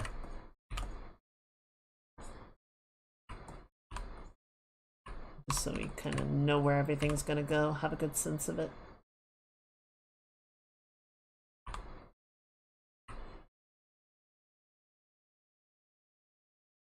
Man, so I never had a SNES growing up. I don't have like personal nostalgia for it. But I love what developers at the time were able to do with the SNES.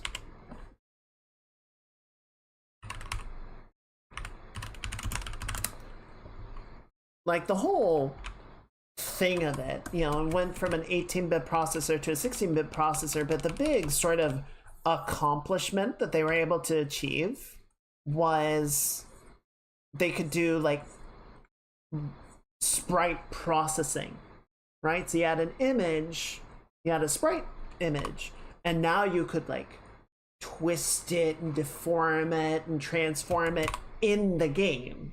You didn't have to just draw another image, which is how you get all the really like crazy effects and stuff in SNES games.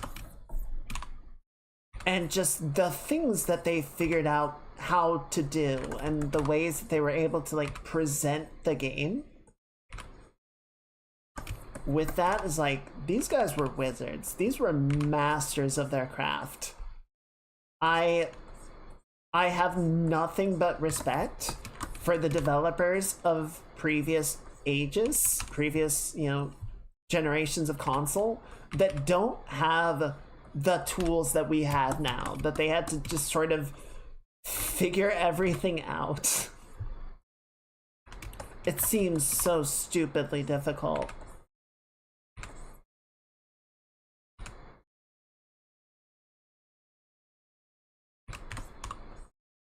I do not envy them, but I do respect them.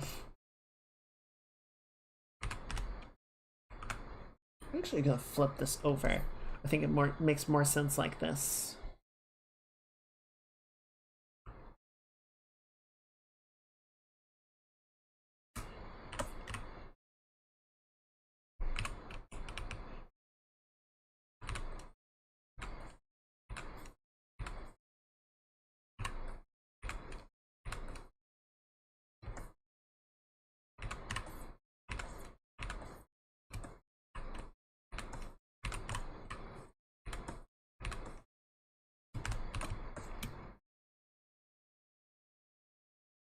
Okay, that looks good.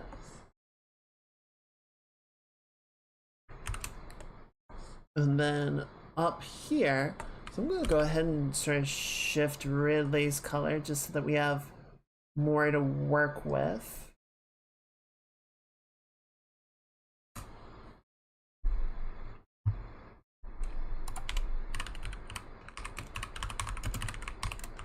I can't remember the exact, but Star Fox devs were on this nest. While meeting Nintendo, they hacked Nintendo consoles and Nintendo wanted to expand the console. Nintendo basically asked them. Yeah, it was like, so we figured out how to take your 16-bit sprite console and run a 3D game on it. And everyone went, you what? I don't know any of like the story specifics, but I can just imagine them going, guys, what the fuck?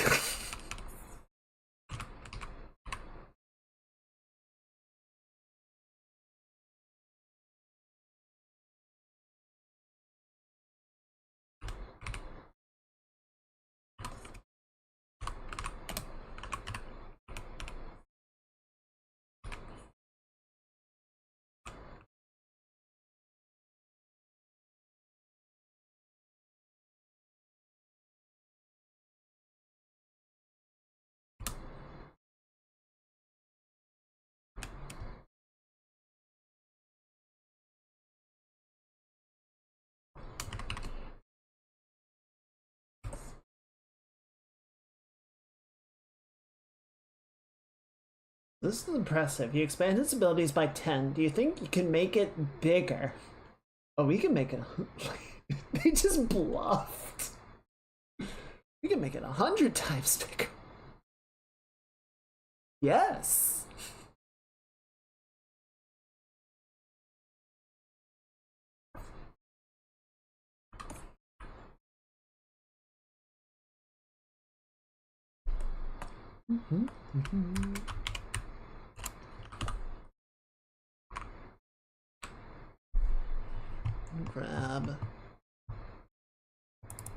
Actually grab the color of the room. When you lie on your resume and still get the job.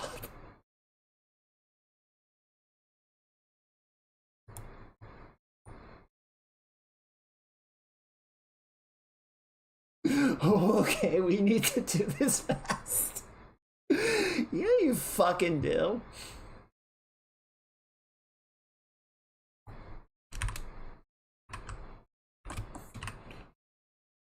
Well, it worked out. They got the game done.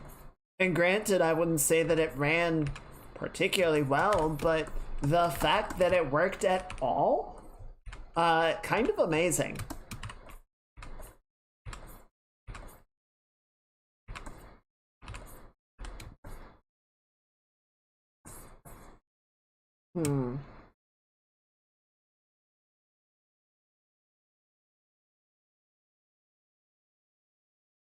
Okay, so the problem is I need these layers to be like here. But we can't see Ridley anymore. So I think we just need to make the canvas bigger.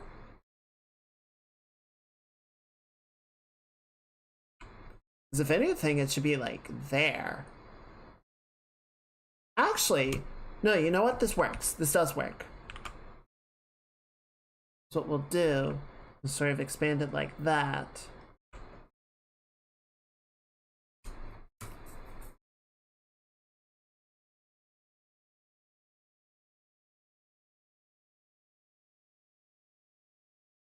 And then Ridley can be like here.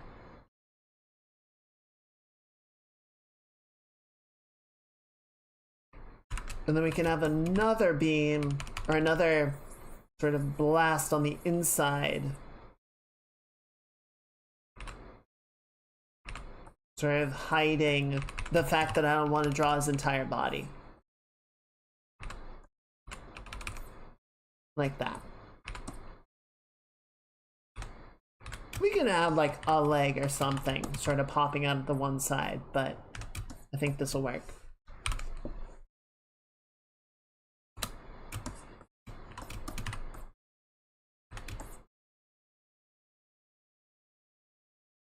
Yeah, there we go. That'll do. Obviously, we're gonna put a lot more like effort into the rendition of all the effects and everything. I'm just sort of blocking it out, making sure that it makes sense where it needs to go.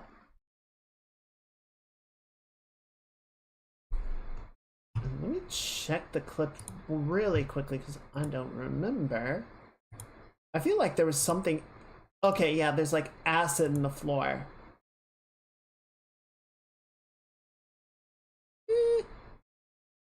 No, we don't need it. It's fine. It'll just add noise we don't need. Okay. I'm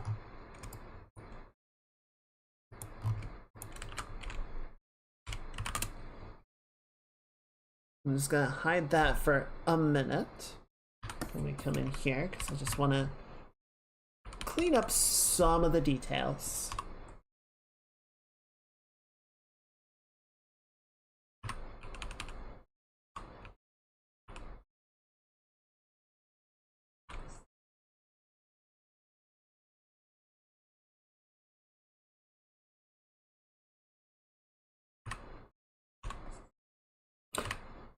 What studio made Star Fox? It's not Rareware, is it? No, it's not Rare. Who made Star Fox?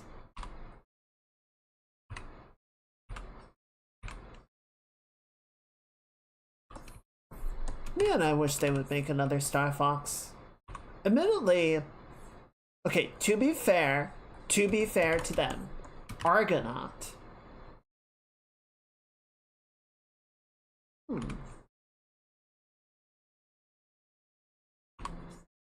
To be fair, I don't know what I would want a new Star Fox to be. Right? Like a lot of the more recent Star Fox. So there was Star Fox Adventure, which is one of those weird things where they took a different game and then slapped a franchise costume on it so that it would sell better. Those are always unfortunate circumstances. They developed the detect, but Nintendo did more of the art stuff. Okay. So, like, Nintendo developed Star Fox narratively and thematically and aesthetically, but Argonaut, like, made the tech for it to happen.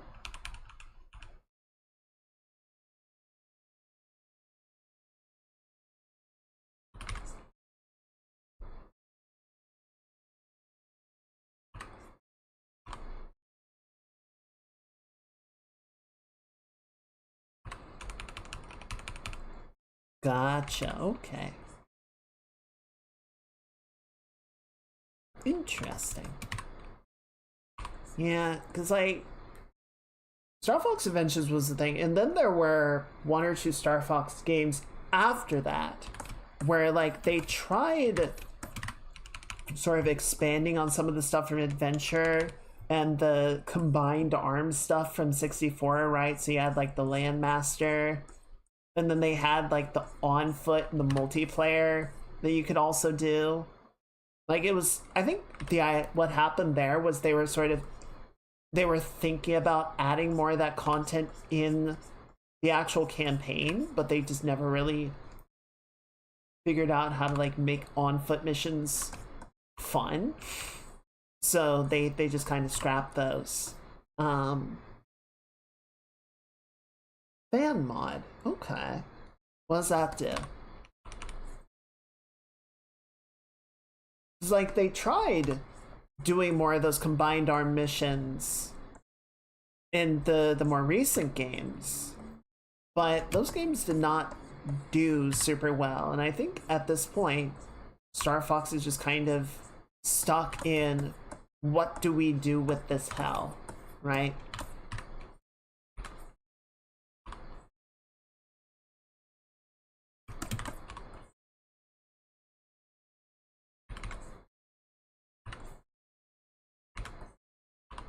Okay, we can close that down. I think that looks fine. But let's just expand. Oh wait, this is supposed to go in front of the air. I'm stupid. It's part of why I moved the ear back. I wanted more room for this to happen.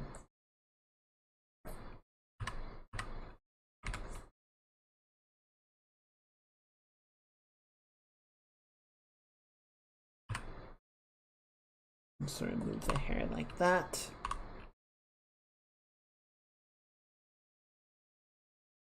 Goes more the neck that way. We'll just sort of have the hair come down like that. We'll have the jumpsuit underneath.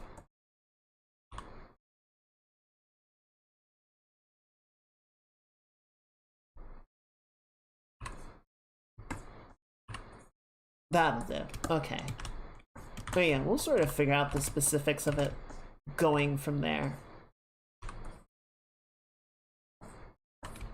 But yeah, I haven't heard of Event Horizons.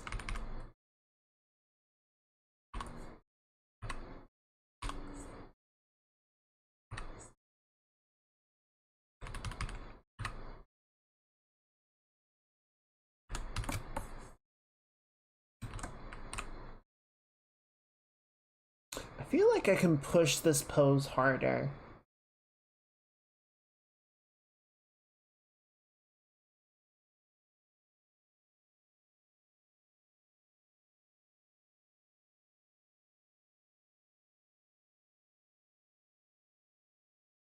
I feel like a lot of it comes down to this arm just sort of like obstructing a lot of the silhouette. So let's make one more pass at this and then we'll... Hi, welcome back. I didn't say you could return. No respawn timer for you. You go. Permadeath. Hardcore run. On Jin's stream earlier, we got into a big discussion at the start during sort of the Yap segment, talking about MMOs and, you know, brought up some of the stuff that I had mentioned before on the stream of just like, it feels like a lot of MMOs and just games in general these days are trying to make things so low friction and sort of easy to access, easy to get at, that they take out sort of the necessary friction that facilitates social interaction and, you know, problem solving, and sort of builds a unique experience out of the game. Holiday over. Ah, this feels right.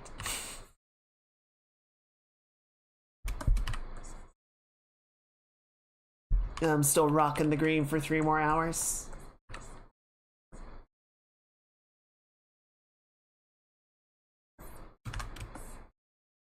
Okay, there we go. So yeah, I just wanted to sort of move the arm out of the way because I felt like it was obstructing so much of the torso that we couldn't really like tell what was going on, you know? I feel like we really need that legibility for sort of the contortions of the body to make sense. So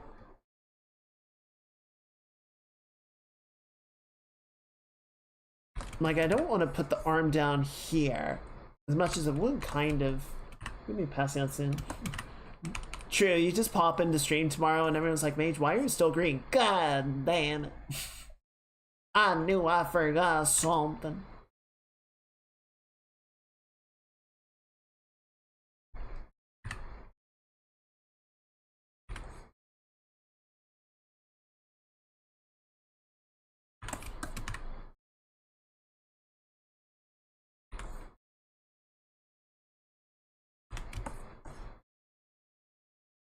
Yeah, that feels better.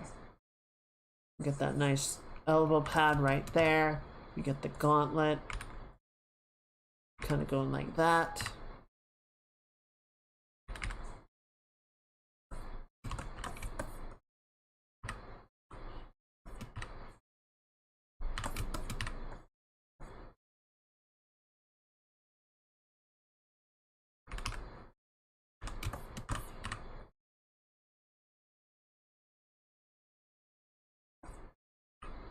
Here we go.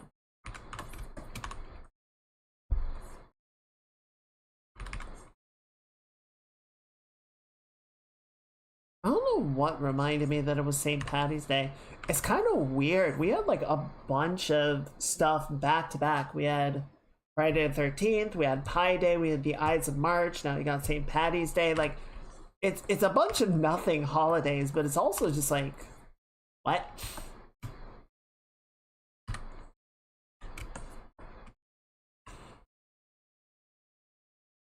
Okay, there we go. We got that.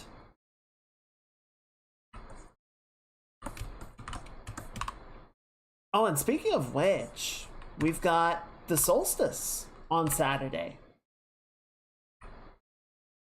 What was? Oh, right, because February. Fucking February. It's just like, yep, all the dates just repeat. Didn't have a leap year to offset it. That's just double unlucky.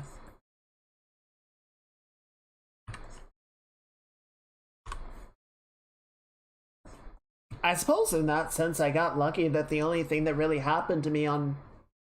Was it Friday? It wasn't Friday. No, but it was earlier in the week that my display port broke.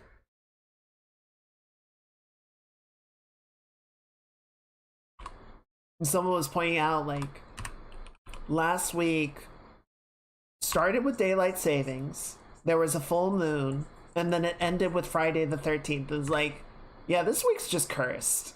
Good luck, fellas. But good job, everyone. We made it through. It's like, if something's gonna go wrong, it's gonna be this week.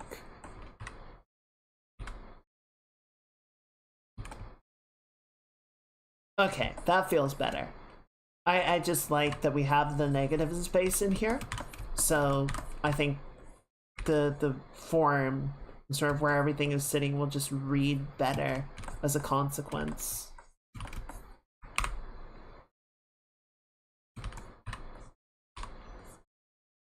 I'm just gonna sort of knock some of this out.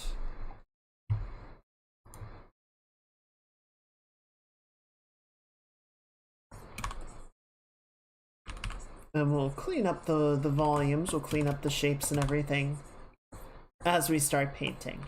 But this will get us where we want to go.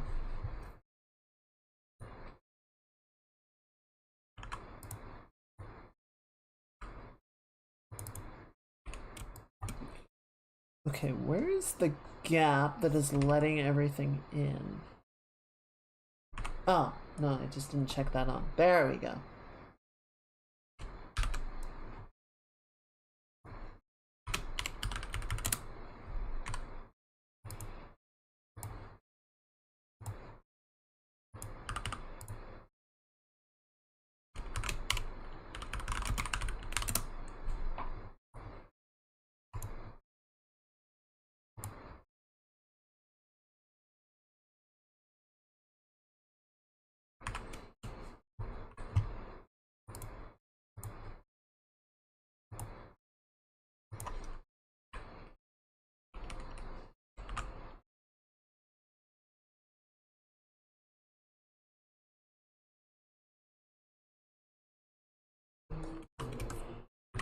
Okay, so yeah, that'll go up there.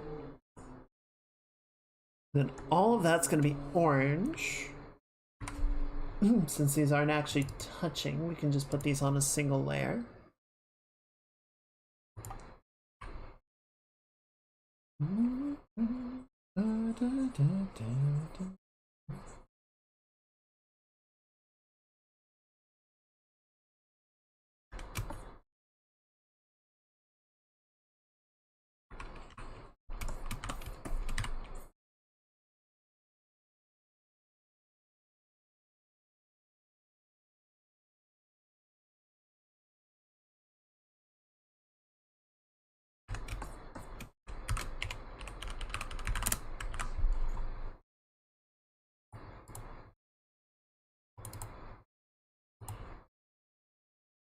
And then we need this. And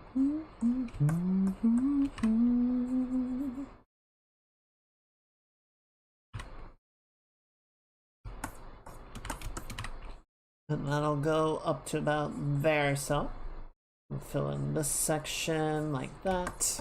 And then we need some of it to go along the underside of the shoulder pad. Like that. We need some of it to explain away the bullshit that is the leg joints. Okay, that'll do.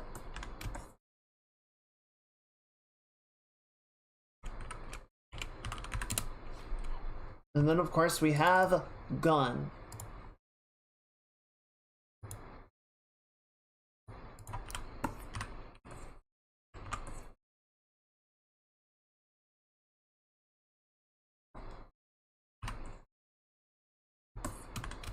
Okay.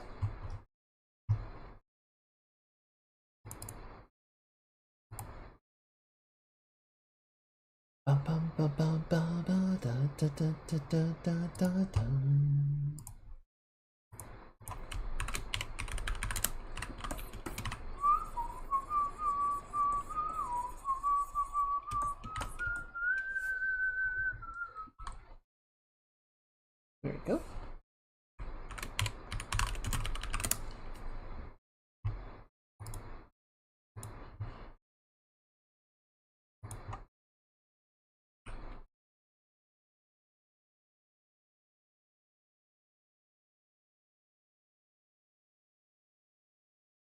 I might try and just like sketch in an inference of like the fragments of the helmet that have gotten torn off somewhere.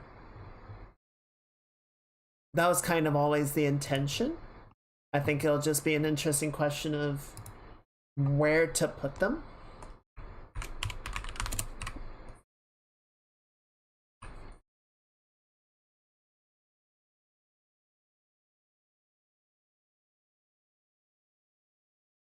There we go. There we go. There we go.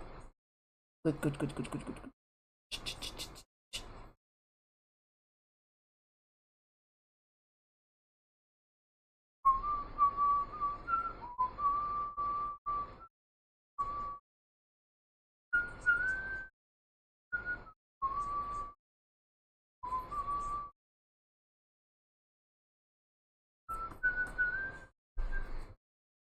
Okay.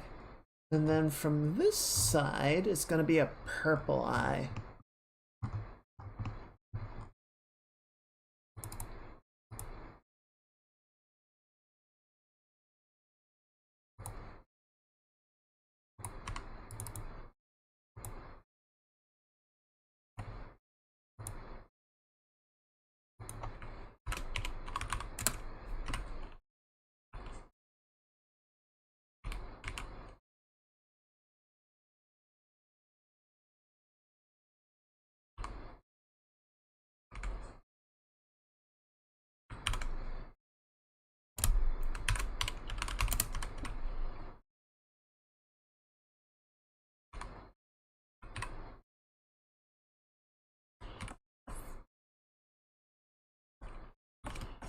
Okay.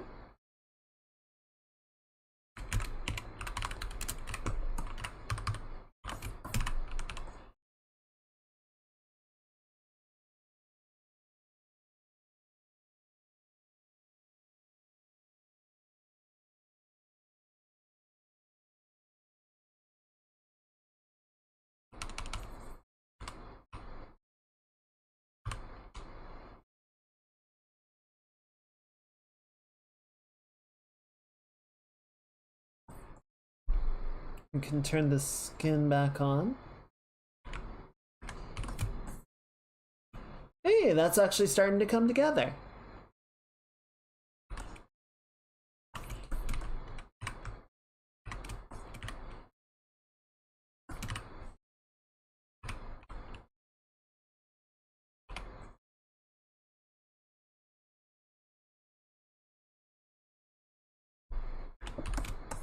Good.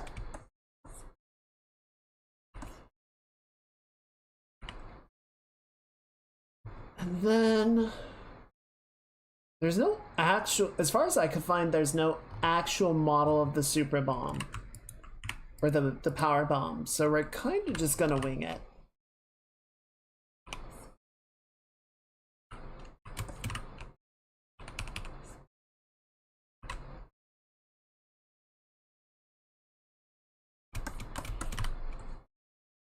Basically what I did was sort of take the icon from Super Metroid and Dread, and then there's a manga as well that has like a rendering of the power bomb. They all kind of agree that it's like orb-ish, and then it has this sort of like ridged central spine. So I'm like, that's good enough, I'll work with that.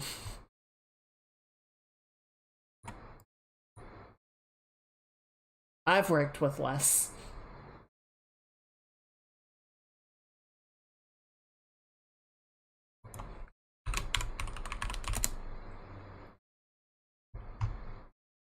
Okay, let's just grab a room color for some shading. I think we'll desaturate it a good chunk, but works for me. Set overlay. Nope. Multiply it is. Oh, and set this to multiply.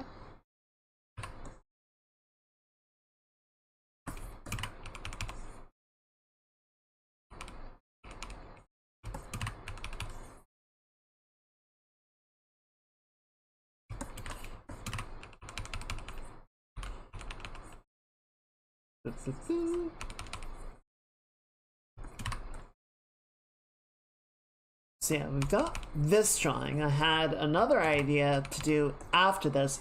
There was one. I had a concept. I don't know if there's a way that we could actually like execute on it like I would hope. One of the things that I would notice while I was at Comic-Con, Art Deco is like really popular right now. Doing like Art Deco with various characters sort of in, you know, the various frame, and then the frame sort of like includes elements of their personality or like iconography that's important to the character. Seems to be a really popular move. There was a lot of that at Comic-Con, and I thought it would be kind of fun to do. We did a lot of gift art pieces last year. I thought it would be potentially really interesting to sort of do like a thematic series of art pieces for people, where like we sort of do Art Nouveaux of various streamers and friends.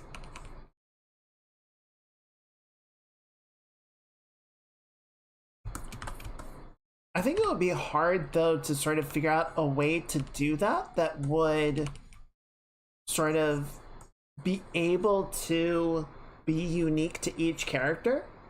Or not Nouveau, Art Deco. Remember chat, Art Nouveau looks like it was made by elves. Art Deco looks like it was made by dwarves.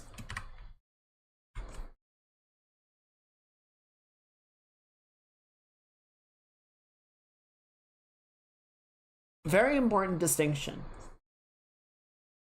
Don't want to get beat up by dwarves. Generally a bad experience, would not recommend.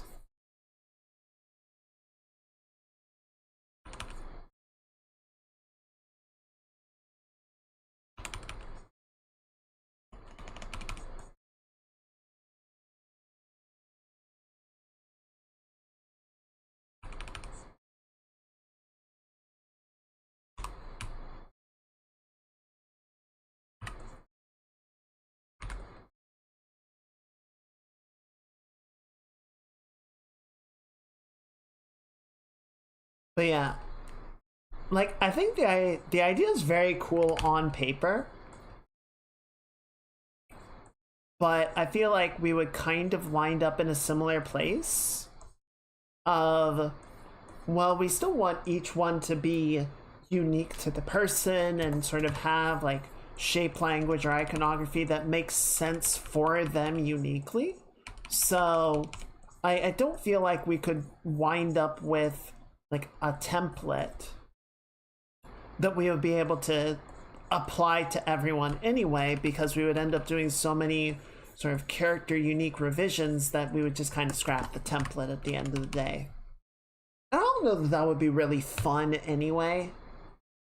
Like, it would be kind of neat, but I worry so frequently about like getting sort of stuck in paint by numbers and sort of doing stuff mechanically and not really sort of growing or being more expressive, that I don't know that I would really have a ton of fun just trying to churn out a bunch of art using a template anyway. And stuff like this, where it's like, oh, you know, we had this really cool moment on the stream, or the streamer had a game that they really cared about or really enjoyed, and sort of doing something to commemorate that feels more personal and meaningful to me than I included you in a lineup of work, you know?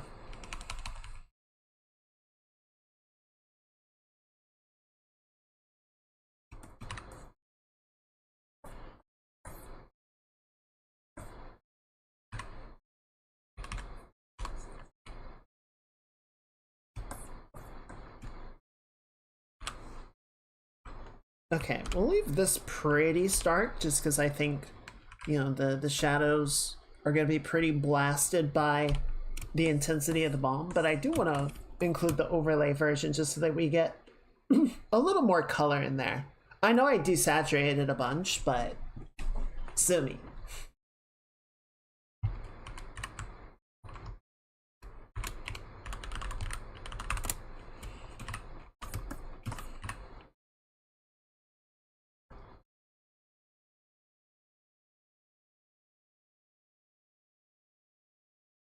Hmm.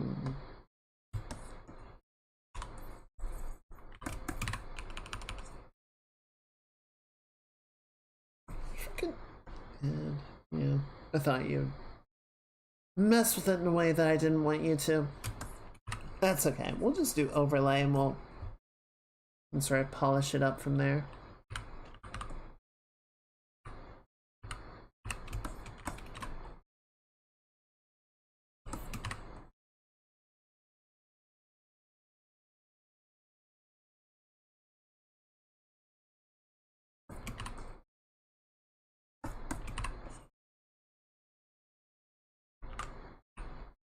Guys, I think it's time to go.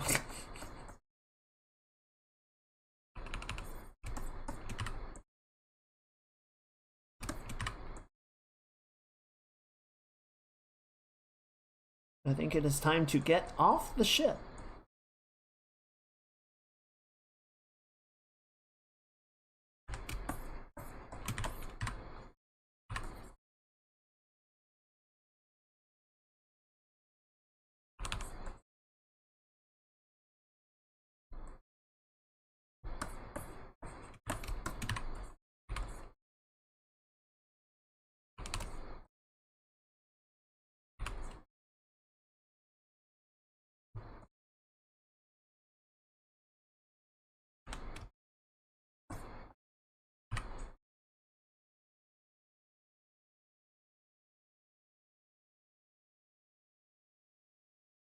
There we go. Okay, so let's just do like a low intensity ad just to sort of wash things out a little bit more, right? Get that stark highlight.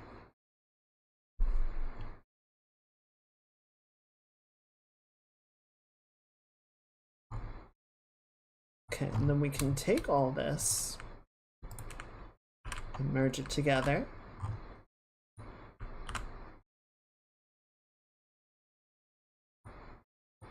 Like that.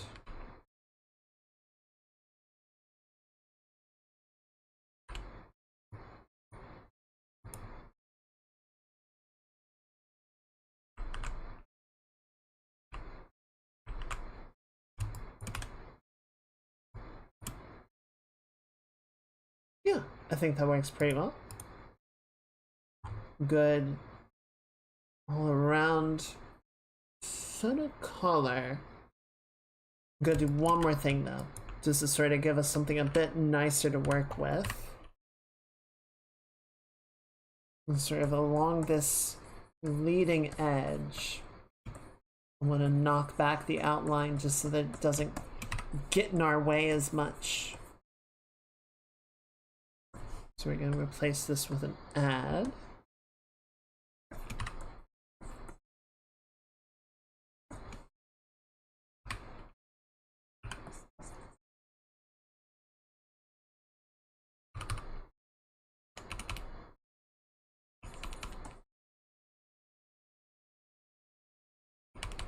Just get rid of it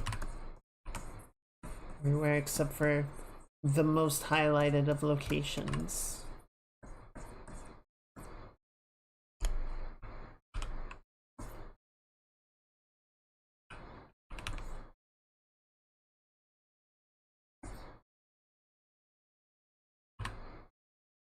Yeah, I think that works.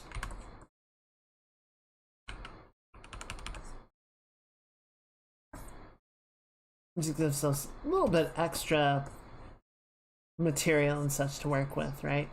A little bit more control of the scene. Okay, cool. So now if we bring, so let's put all that inside of a layer, or inside of a group.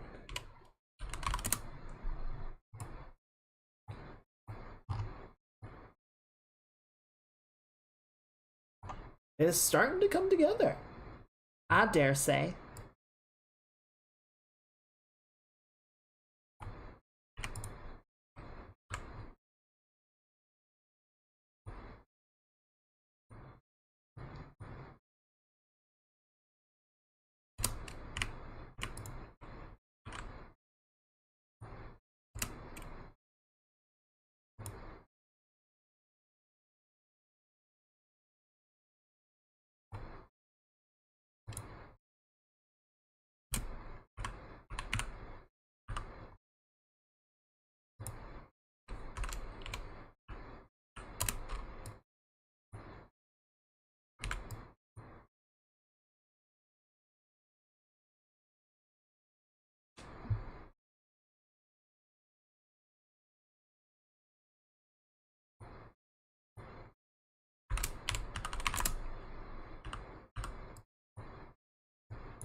Okay.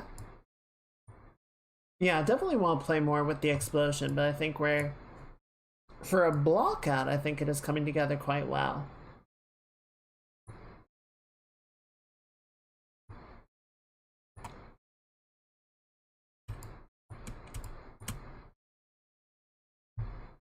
Is there any reference that I have of the power bomb?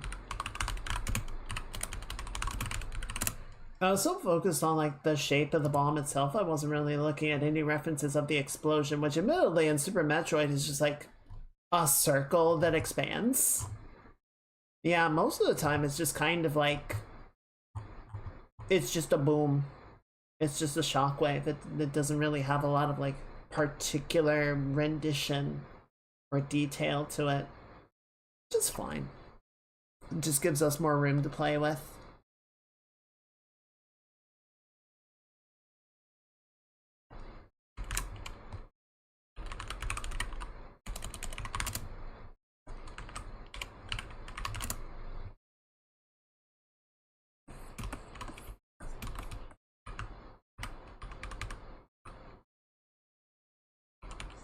So yeah, like right along here we can just have this really hot highlight, right?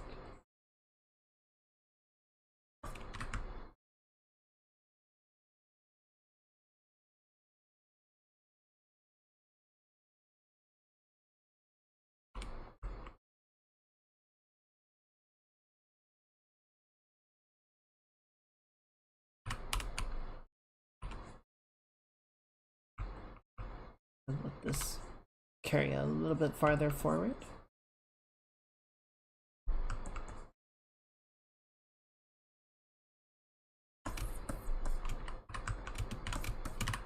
Also, we got to this stage in like less than 2 hours, which might be a record.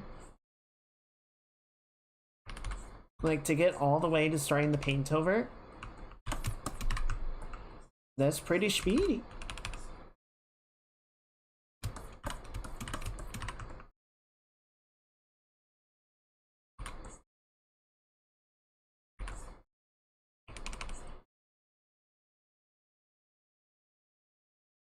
I was sort of thinking to do something, oh, how you say, like, I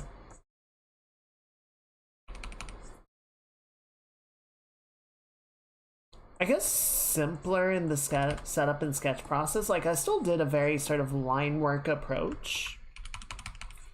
And one of my initial thoughts was to just sort of block things in, more like how I did with Ridley. But to try and do that for the entire drawing.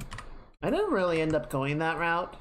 I think I tried a little bit with Ridley, but that sort of like block in large shapes of color, it's never something I've been particularly comfortable with. This is just kind of not how I process, I guess.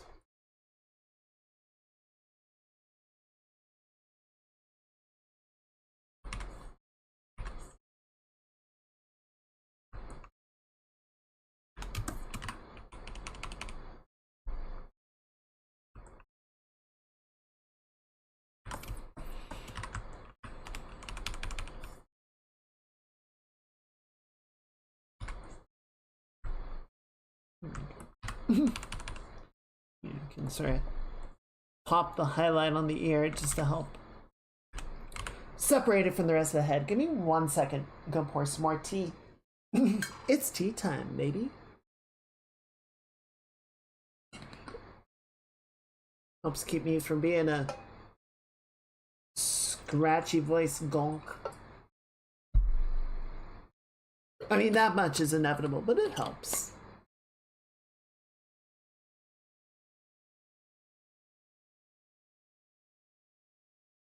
I don't know how people do just chatting streams where all they do is sit there and talk. I feel like I would just completely lose my voice by like hour 2.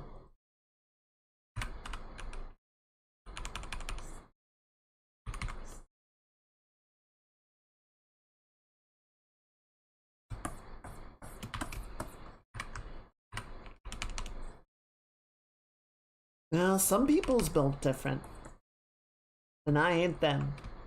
That's okay.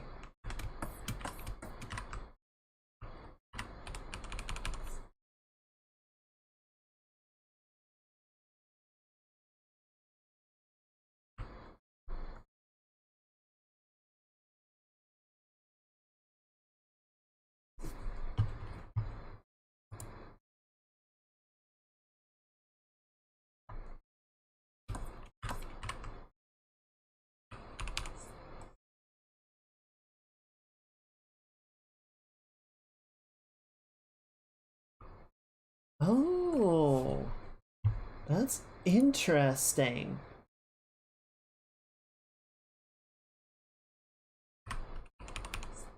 So normally I have a thing where if I have a playlist going, I need to stay on the tab or it won't start auto playing the next song on the playlist. I have to go back to the tab and activate it manually.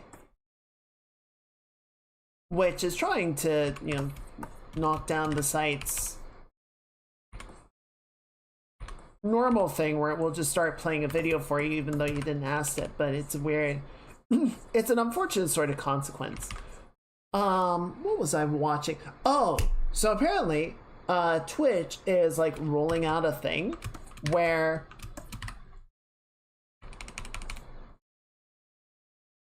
so I'm not a computer scientist. I can't explain exactly how this works, but part of essentially the browser's API is able to tell if you are focused on the window and the tab, right?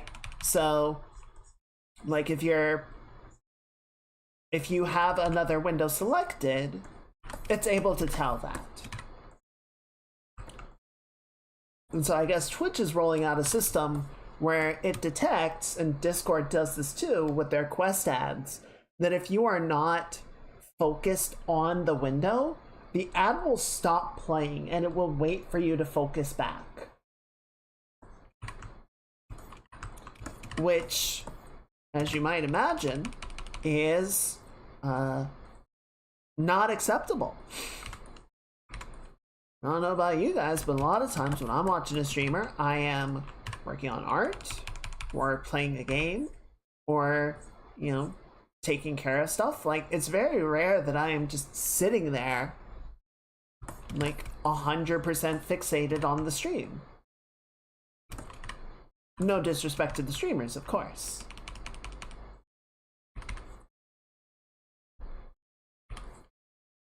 I think, you know, the whole phrase second monitor content is very common for a lot of people. I think that is how the majority of people interact with the stream. So, or interact with streams. So trying to say, no, if you are not focused on the window, we're going to pause the ad until you come back, is like, well, no, don't do that. So, you know, news about this kind of made the rounds on social media, and people were pointing to an add-on or a number of add-ons that basically hide the window focus from the API. It just blocks it, so you can't see it. Interesting consequence, side effect, is the thing that blocks the playlist from auto-playing the next in the list apparently also can't tell where I'm focused. So it's just been going, and I haven't even thought about it until now.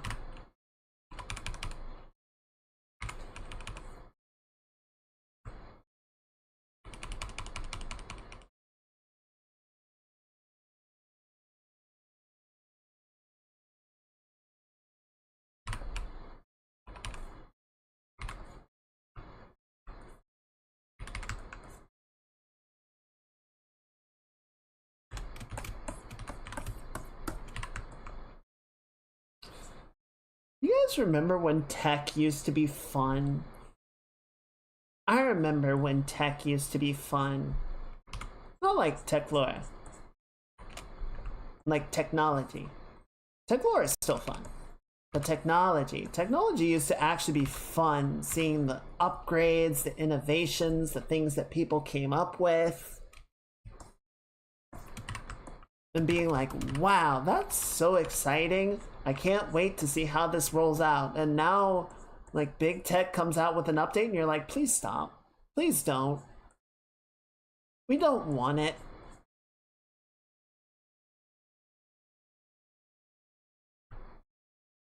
It feels like that's more often than not.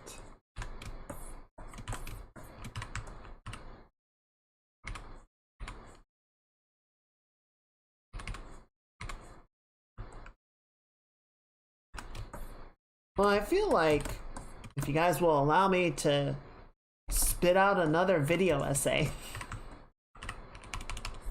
I feel like Netflix is a great encompassing case study of so much of what is wrong with the tech industry. Because I think this was back towards the end of the year, end of last year. You know, Netflix has like ad models now, right? Like, okay, well, if you want the cheap subscription model that we've been offering this up to this point, we'll still give it to you, but there's going to be ads, right? And then if you want the ad-free viewing, that's a more expensive subscription.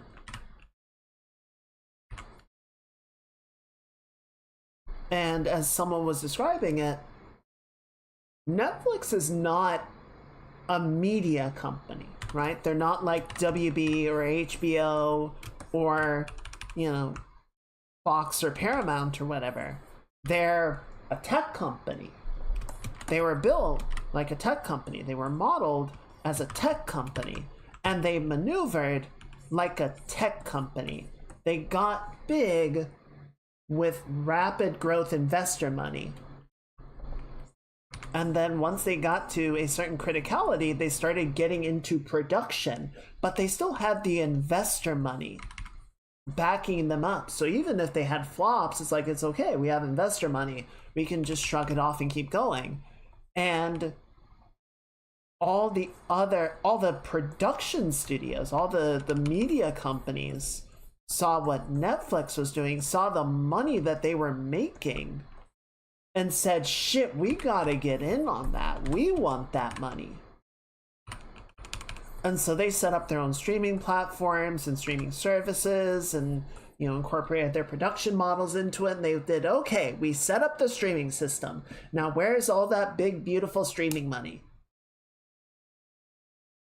Where's the streaming money? And Netflix went, yeah, we don't know either. We've just been riding off of investor capital this entire time.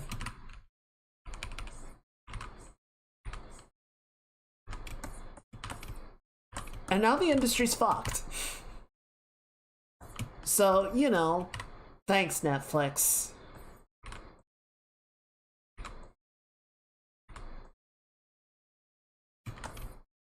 I don't know. It just feels like tech got into this state of just having effectively a bottomless money glitch, as long as they could just keep coming up with new exciting stuff, and they can't come up with new exciting stuff anymore. And that's why we have fucking crypto and AI, because we have to find new ways to keep glitch generating money, and we can't think of anything else, so we're just gonna get into scams.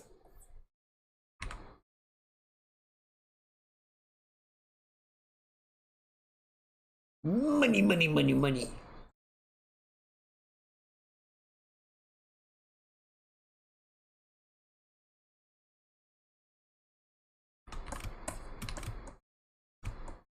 Oh, we're gonna have so many panels to render out here. This is gonna be great. So like, as an example, we've got this sort of rounded panel, comes in like this.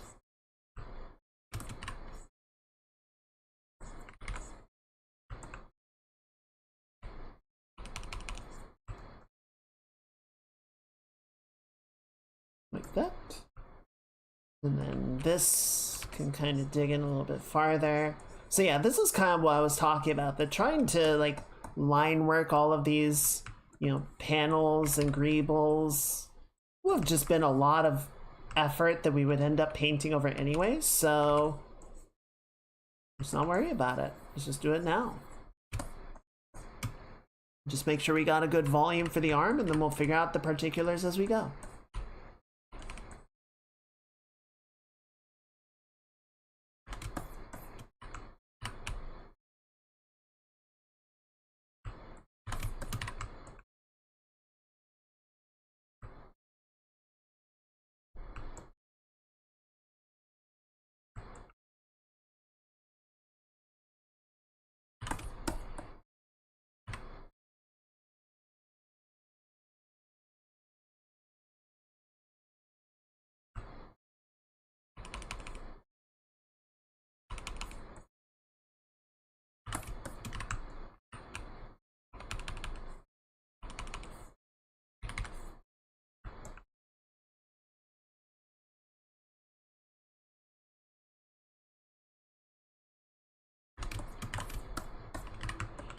I did go ahead and sort of set this one up.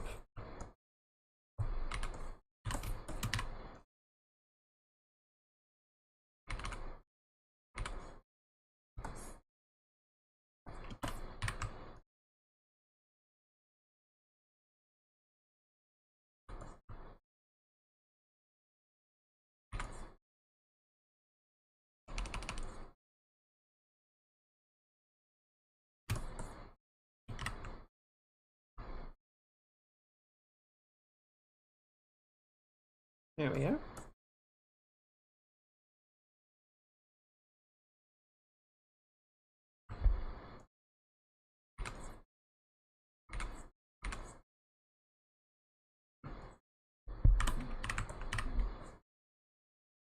There we go.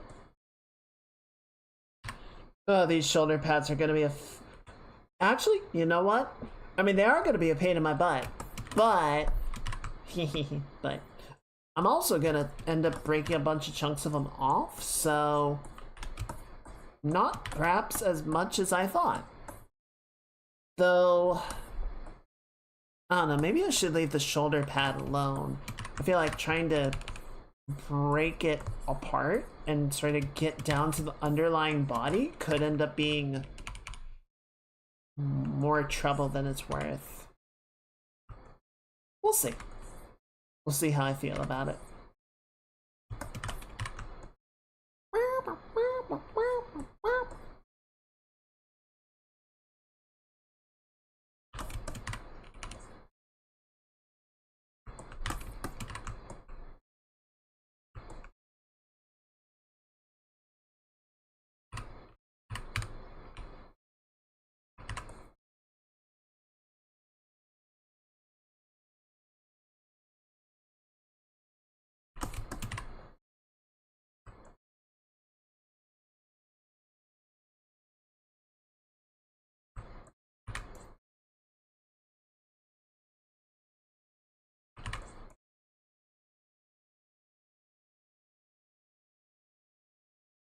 You know, I'm trying to formulate this with Star Citizen. Elite does not have this problem because every ship in Elite is a soloable ship, right? Which creates its own weird issue of the game can be very lonely at times, and you're piloting this big ass ship and there's nobody else on it, and it's like, how does this work? How does this make sense? But Star Citizen, you know, you have these big ships, and some of them, like the listed crew complement is, like, some of them the listed crew is 1 to 4, right? So it's like, yeah, you can fly this and be reasonably functional with a single person, but ideally you would have a full complement of 4 people to sort of run around and take care of engineering tasks and crew the guns and whatever else. And then there are some ships where it's like, yeah, your minimum crew complement is 4. Like, you cannot reasonably pilot this ship without at least a few people. It is a multiplayer vessel. And there's been there's been a lot of back and forth among the player base of, you know, how much of the game should be soloable, should all of the ships be solo flyable? And, you know, there is a camp within the community of, you know, I want to be able to fly these big ships by myself. It's, you know, it sucks that I can't. And a lot of the opposing camp is kind of like, yeah, good. Like, there should be an element to the game, of this multiplayer game, where you have to interact with other people if you want to engage at that level. And while I do understand and to some degree, you know, respect the desires of the single player camp or the solo camp, I look at other MMOs like WoW, like Final Fantasy, where you know, you can just sort of sit there and not interact with other players. Like, you log into Final Fantasy 14, you're at endgame, right? You log in, unless you're there for a specific thing, like to do raiding or whatever.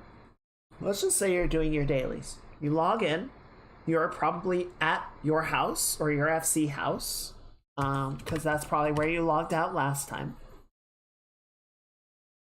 You might check the market board really quickly. You'll check your retainers. Retainer bell's right there.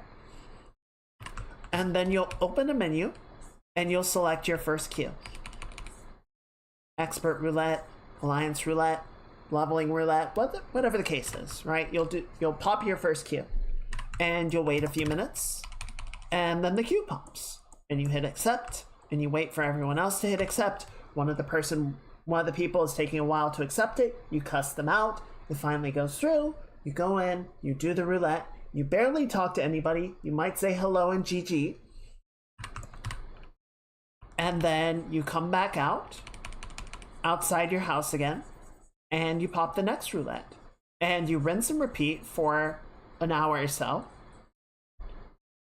And then, unless you had anything specific to do, you'll probably go ahead and log off.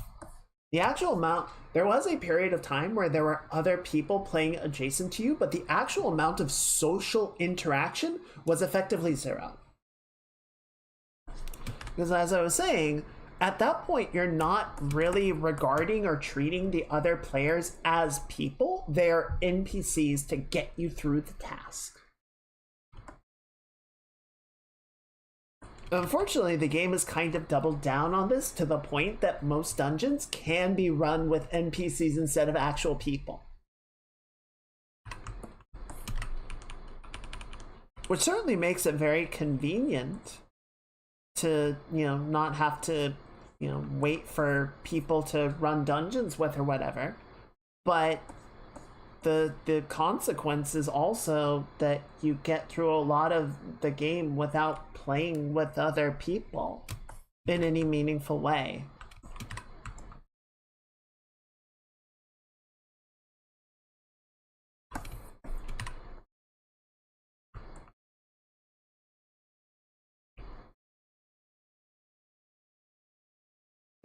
Warcraft.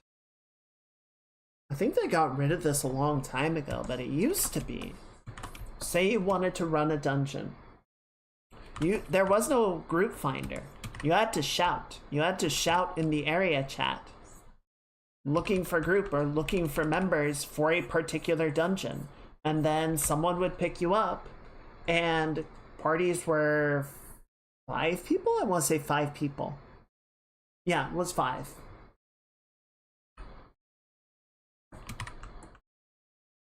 Two of the party members had to physically travel to wherever the dungeon was. If it was Wailing Caverns, they had to go out to that skull-shaped mountain. If it was Shadowfang Keep, they had to go to that creepy old castle village in the forest. If it was... Yeah, if it was Naxxramas, which was, a contested raid that both Alliance and Horde would show up at. So you would have, air battles, effectively. Alrighty, T-Shell. Thank you for hanging out. I hope you get some very good rest, and I hope you have a very good midweek. I'll see you next time. Everyone say goodnight.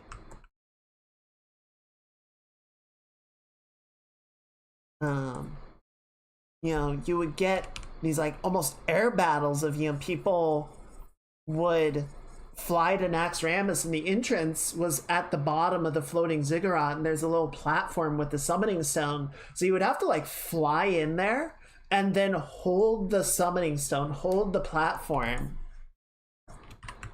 while you summon the rest of your group in. And you needed at least 2 people, but of course in those contested ones, people would typically try and show up in numbers so that they could not get ganked while they're trying to summon the group in. Barrens is a protected zone, so there was none of that happening, but once you get out of the protected zones, it became a bit hazardous. But, there was that actual, call and response. There was communication and coordination of putting the group together, and then, okay, who's closest and can get out to the summoning stone? There was an actual, need to work with each other to accomplish goals.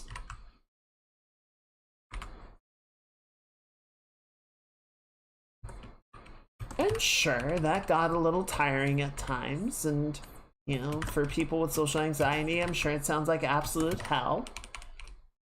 And there have been plenty of times where I've thought about like trying to do something with other people in Star Citizen, but then the idea of actually like interacting with people that I don't know and risking getting ganked and whatnot, kind of like, I don't want to do it. I don't actually want to do it, and I kind of back off. But I'm still intrigued by the concept, and I think the game is much better for having, game systems where actually coordinating and interacting with people and putting stuff together rather than just being like, okay, well, I'm going to hit this button to sort of have the game filter me into content with other people that are also looking to do it, is a better system. It is a better system that yields better results.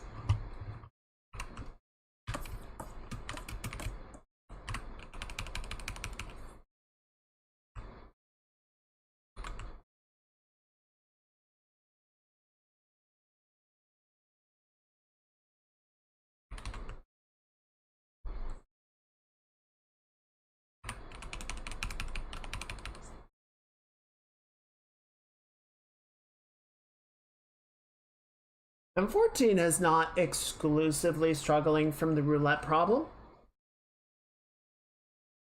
Part of it is also the reward progression, the item progression systems, and all of that.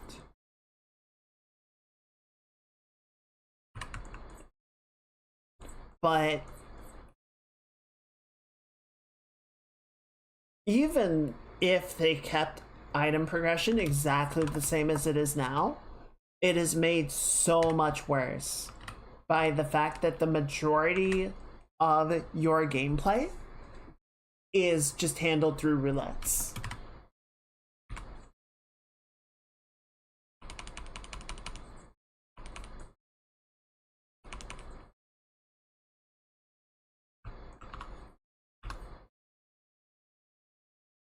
Most of what you do is dailies. So if something doesn't give you like the best return on tombstones or experience, depending on whether you're grinding endgame or grinding levels, you're probably just not gonna do it. And there is content in 14 that is genuinely good and genuinely fun, and I have genuinely not thought about it in years, because even though those fights are entertaining and engaging and well designed, they are not meaningful sources of rewards past their immediate relevancy, right? So like if a Stormblood dungeon isn't going to be relevant by Endwalker, so you just don't do it. Was the dungeon bad?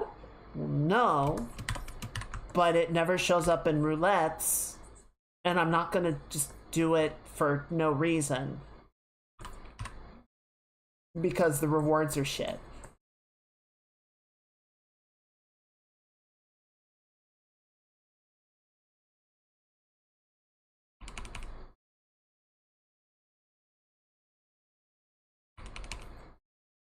But that means that they're constantly having to churn out new content just to replace the content that's still in the game. It's just nobody wants to play it anymore because it's not relevant, because there's no reward for playing it.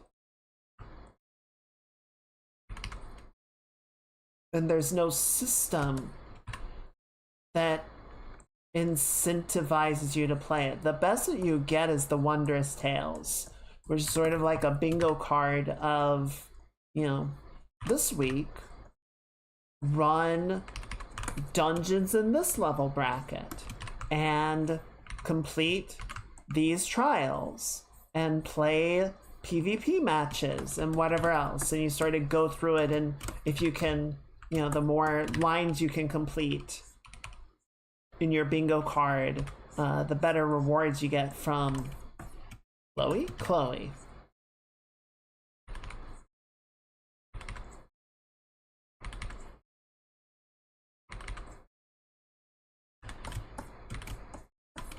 Everyone always hoping for that 3-liner, but it never happens. Whereas, you know, imagine 14 going back to the WoW format of, you know, you're some little sprout. You're fresh-eyed,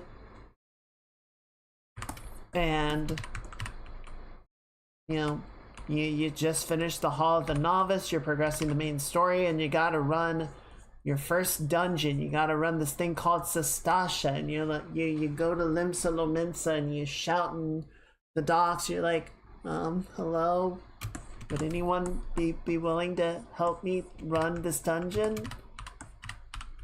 And, you know, probably a lot of people would ignore it, but you might get a couple of people that are like, you know what? Let's help this guy out. We were all there at one point. We all needed it. Let's get him through it. Let's show him how it's done. We'll tell him what's up. We'll give him some rundowns of the mechanics, and we'll get him on his way. And then, you know, they'll might still screw up. Some of it does require, especially the early dungeons, to get reworked because they are mindless and boring as fuck. Like, even if you are a brand new player, the first couple of dungeons have like no mechanics. I think the final boss of Sestasha has one mechanic to be aware of, and everything else is like, yeah, just hit the boss.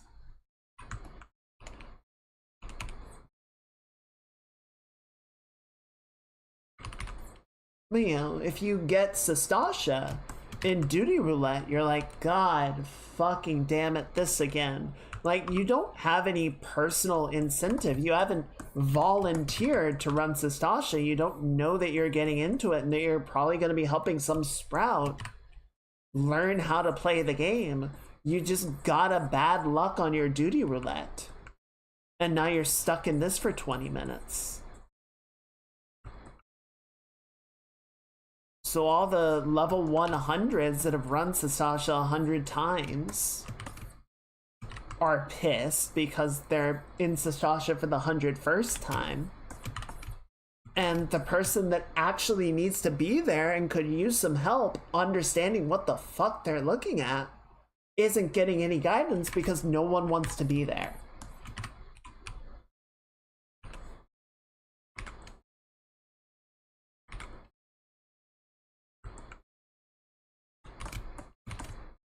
So it's kind of a busted system.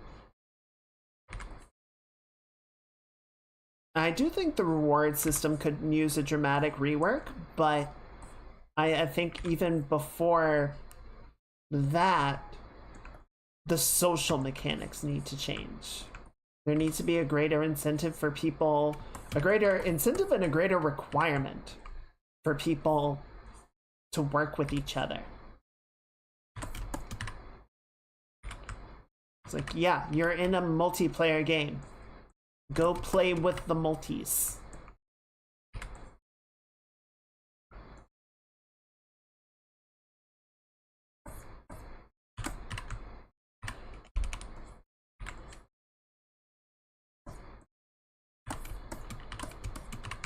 Fuzzy linked an article on this. I need to go read that. I'm curious to see what they had to say on it.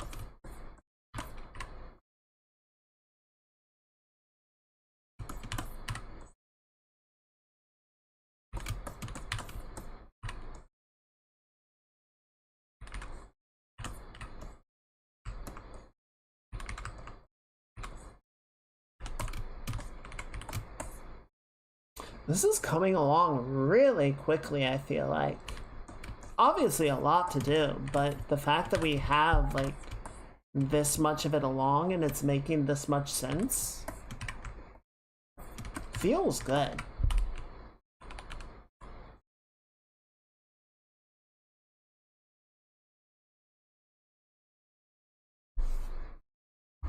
She does have that. Well, no, I think... Yeah, Tech kind of gave her the gothic eyeshadow. But that makes sense for Samus, so we'll do that. We'll stick with that.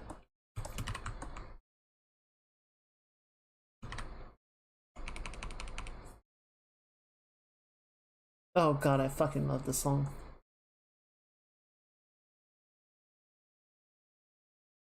I'll just randomly hum this to myself now and then. Like, it's just one of those ingrained songs.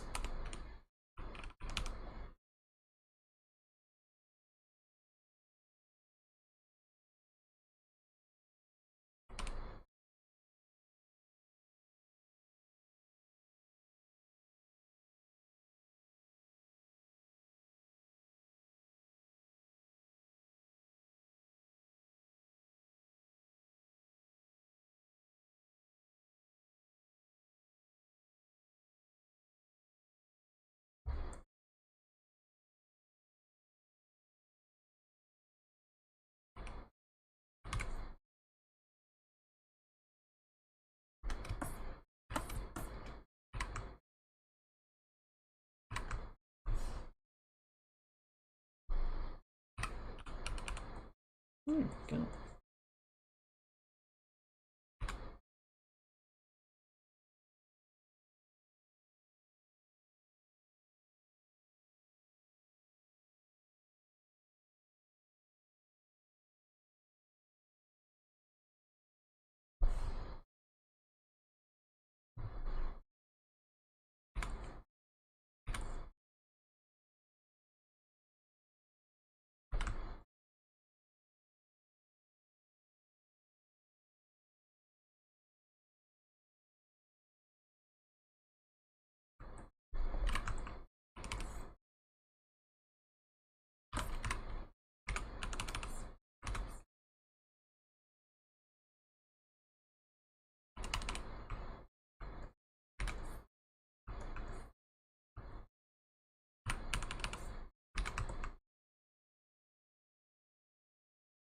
Good.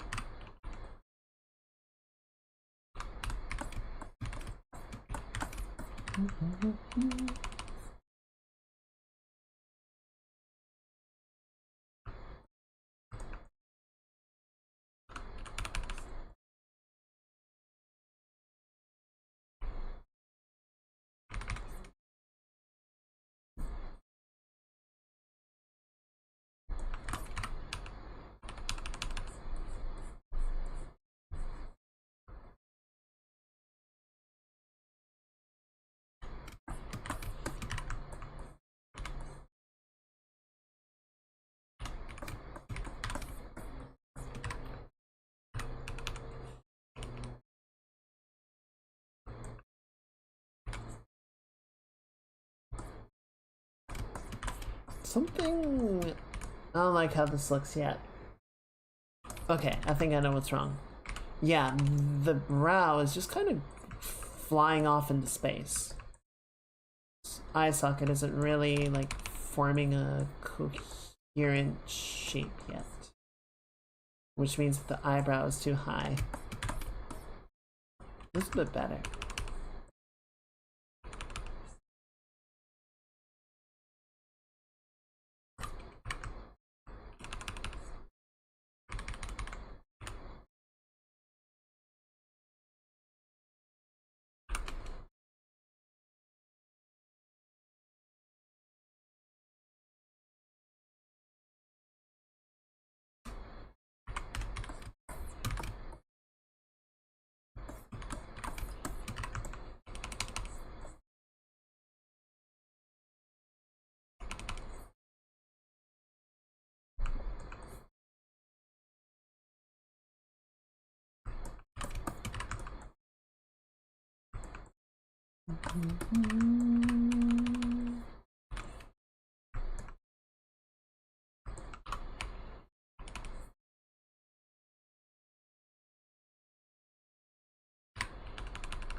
At some point. I don't think I'm gonna try and play Monster Hunt tonight, but I definitely want to get back to it. Maybe this week. Maybe this weekend. See what time there is for it, because I definitely want to keep going with the model stuff. Howdy, Tech. Happy Choomsday. Hope you're doing well. Welcome in, welcome in. We're just setting up a new drawing. How are you?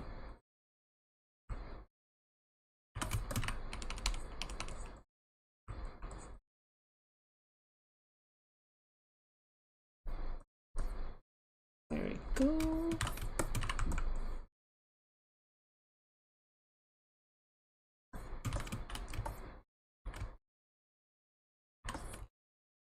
Thank you. Yeah, this is why I needed the ref for.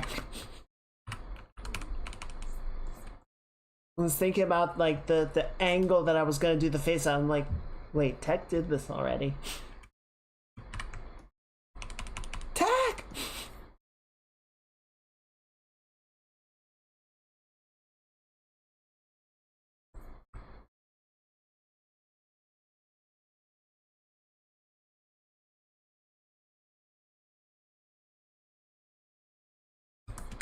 Yeah, I know she was interested in playing Fusion. Well, I don't know.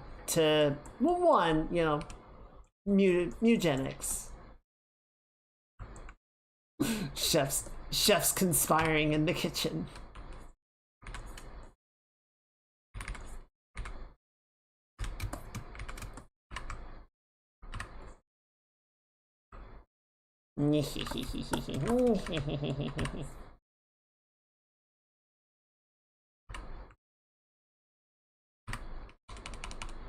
All good, Tech. I hope everything's okay.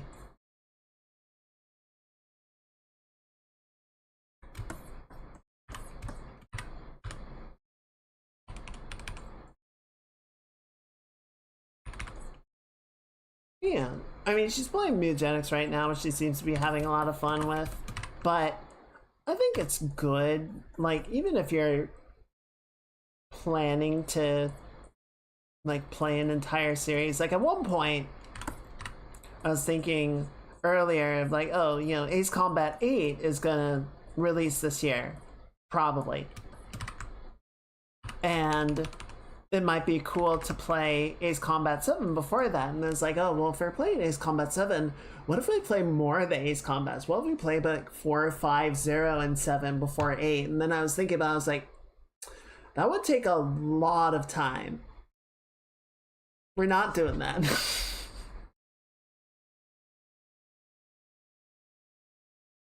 There's just nowhere that we would be able to make that happen. There is no time to do it. But, you know, I also feel like if I were trying to like power through 4 Ace Combat games in a row, then like I might not even be in a mood to play Ace Combat by the time it came out, you know? I feel like it's better to sort of play at a slower pace that you're still going to enjoy, rather than power through it just because you said you were gonna and not enjoy it by the end. Right. Yeah, Ace Burnout. So that, I don't know, that's kind of how I feel about Jin playing all the Metroids. Like, obviously I want to see her do it. I think it would be a ton of fun, and I do think she would enjoy them, but I think if she were sort of holding herself to that just because she said she would, it's not fun.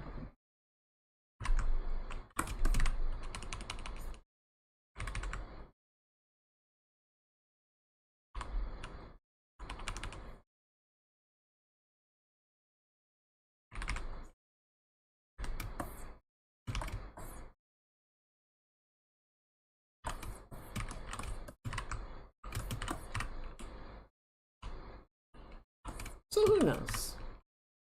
We will get through. I think she's mentioned it, so I imagine, you know, we might get through A bit more Mutagenics and some Resident Evil, and then maybe I'll be back on the table.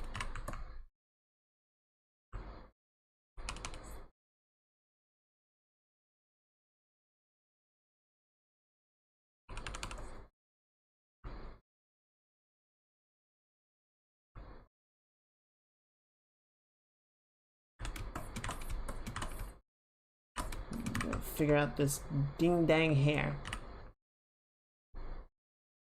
It's a little short. I think she's pretty close to the end. Of course, the randomizer keeps things interesting.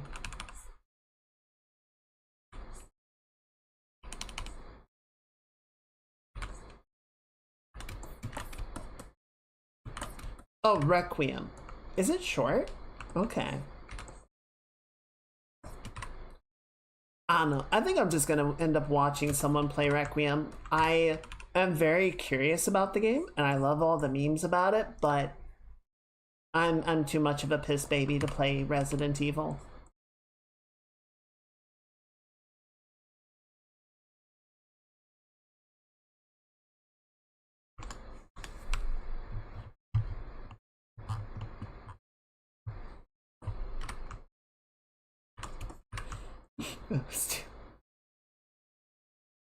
Yay, piss baby solidarity.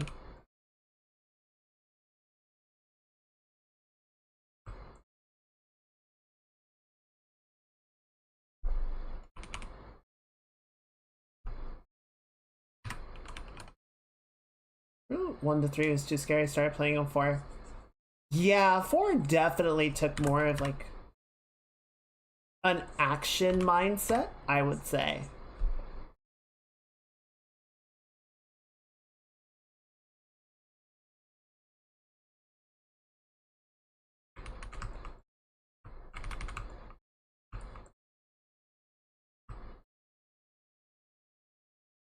Like, it still had a lot of the sort of core mechanics of the previous Resident Evil.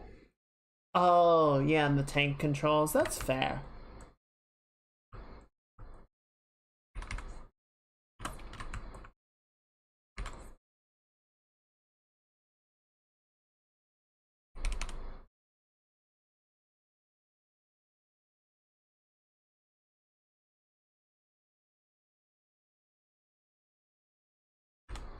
Well, I think as we got into the, like, getting out of the pre-rendered hallways, the tank controls worked less and less.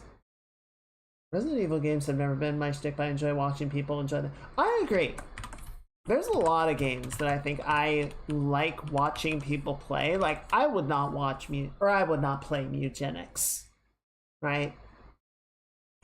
But I like watching people play it. I like the shenanigans that they get up to. That's fun. Every time it's being chased and panics, it starts spinning in place. And then you see the people in horror games just stand there and scream, and you're like, oh, I get it now. Death Stranding is another game that I'm like, this is a very fascinating game. I don't know that I want to play this, but it's very interesting.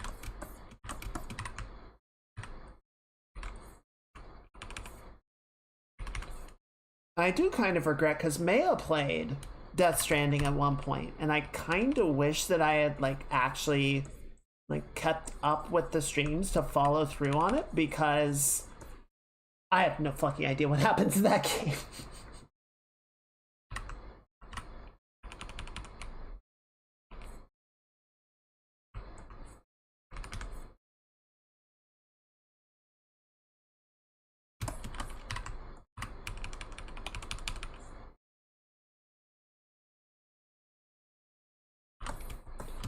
What's the first game in the console? Time, you have the time in console or patience for the gameplay. Gotcha.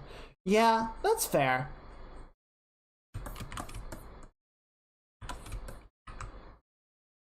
It is certainly a game. It is definitely a game, and whether or not it is the type of game that you're going to enjoy, Yeah, hard to say.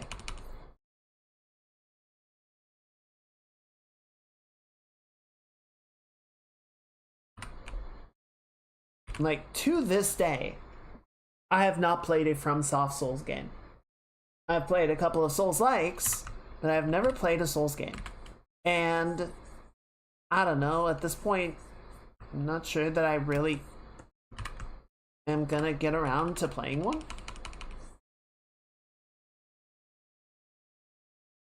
Like, I'm not saying they're bad or anything, I just don't know that they're gonna be for me.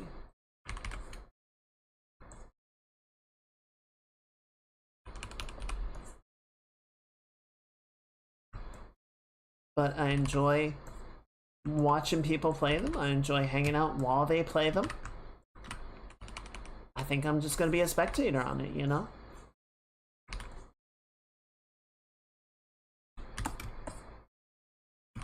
Alright, I think I'm gonna leave this part alone for now. One quick adjustment though is the Zero Suit shouldn't be going that far back, so we just need to sort of fill this in with more of the red collar.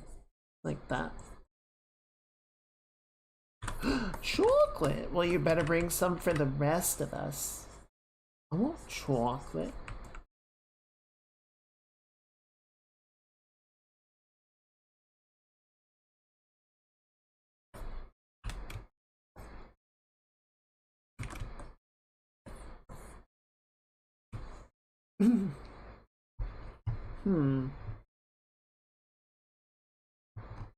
Samus's design.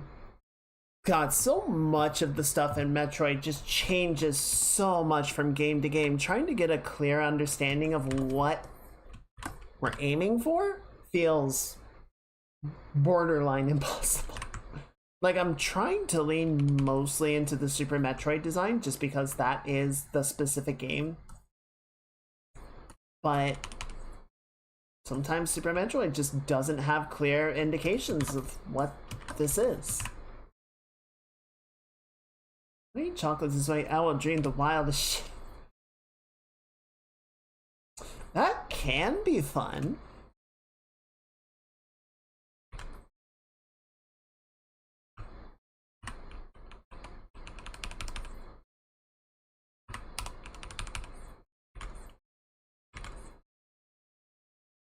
I remember the other night I watched a video earlier in the day on like alligators and crocodiles, and then that night I had a nightmare that I was at someone's house and their pet alligator was stalking me through the house, and like if I touched the floor they would like go and try and bite me. So I just was basically playing the floor is lava with an alligator. That was not a fun dream.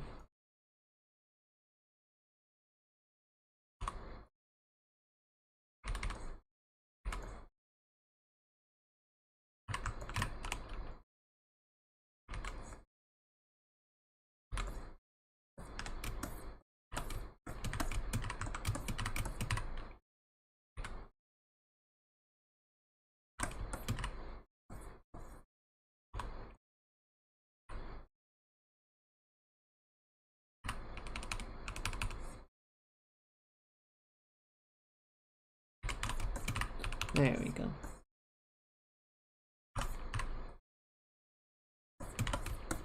That looks pretty good. I think I'm mostly just gonna try and clean stuff up here. And then we'll worry more about Ridley and the effects and whatnot later.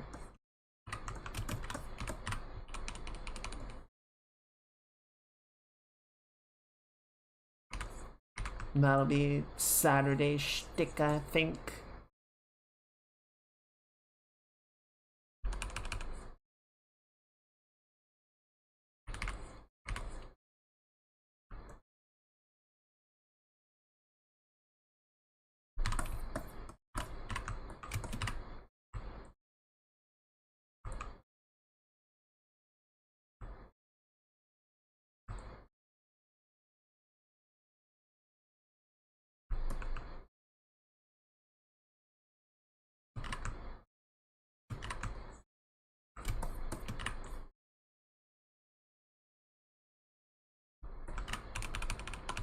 Here we go.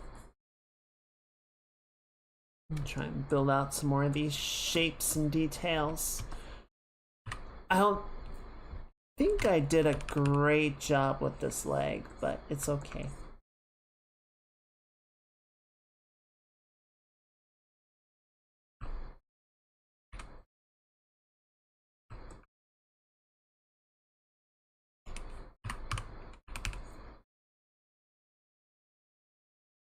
Figure it out.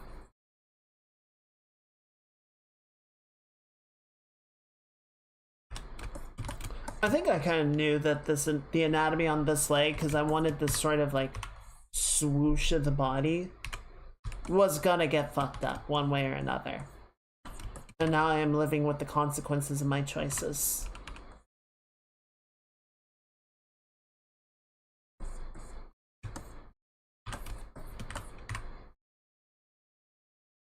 It'll be okay. If it looks cool, then it will have paid off.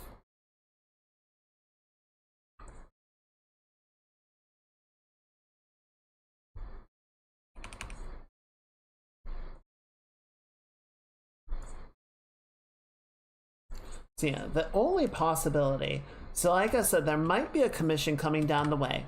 We will need to see if the person is still interested and if it is okay to stream working on that on that drawing.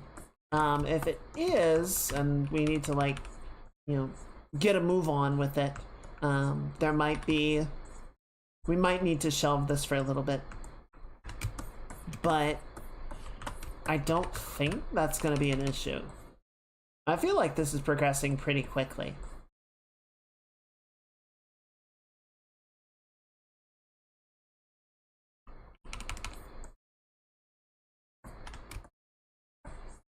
Oh, that actually kind of works. Okay, and then we've got this ankle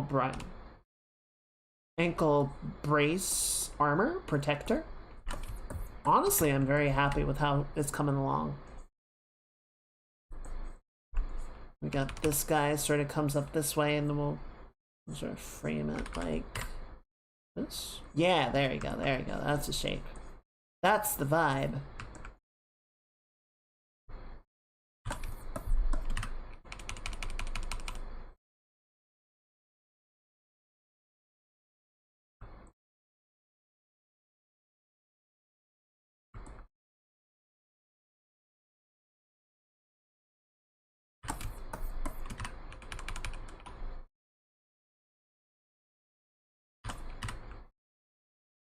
Okay, and then we're gonna have sort of the arch of the foot bracket come up like that.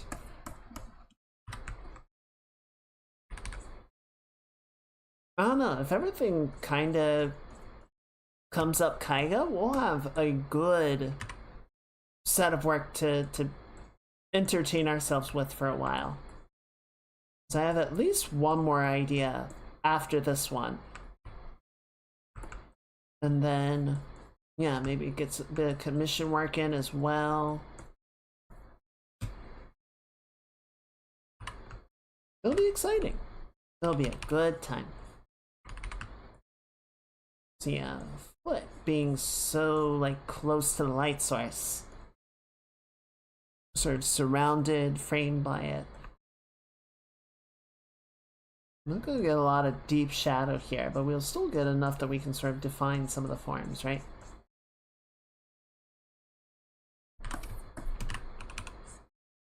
Good.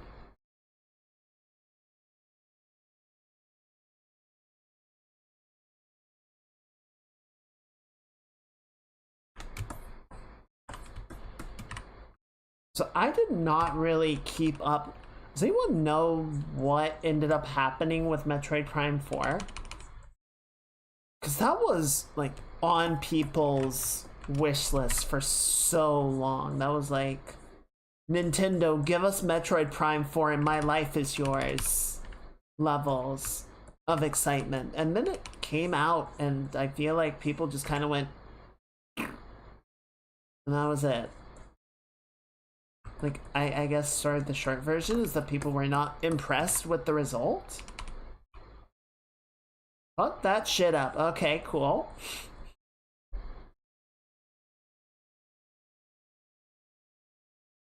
I mean, I remember seeing that Samus was getting a motorcycle and going, uh-oh. But I'm curious, like, what the fuck-uppery was. Why the fuck did you do that? Okay. Okay. I'm starting to see a picture in my mind.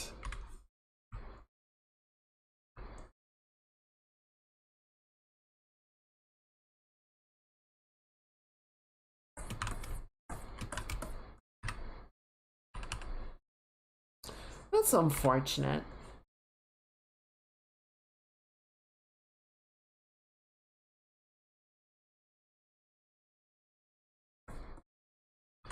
Well, hopefully, you know, Metroid Dread, I think, did pretty well, right? Saw a few months ago when Game Freak spoke about Pokemon. No, what did they say?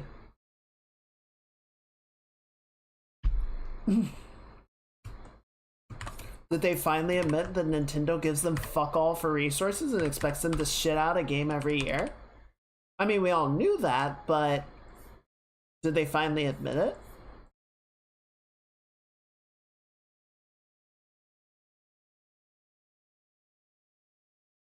Didn't they make the desert travel on the bike silent?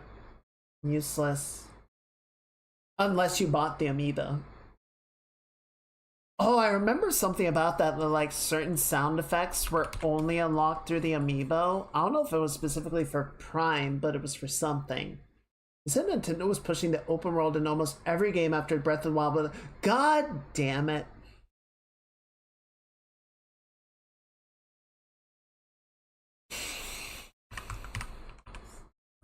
What if we made Metroid, but we didn't make a Metroidvania?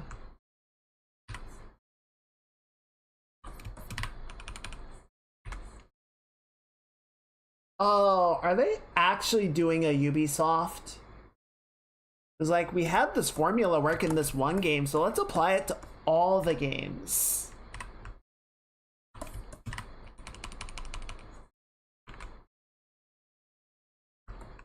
Oh, that's so upsetting. It's not surprising, but it's upsetting.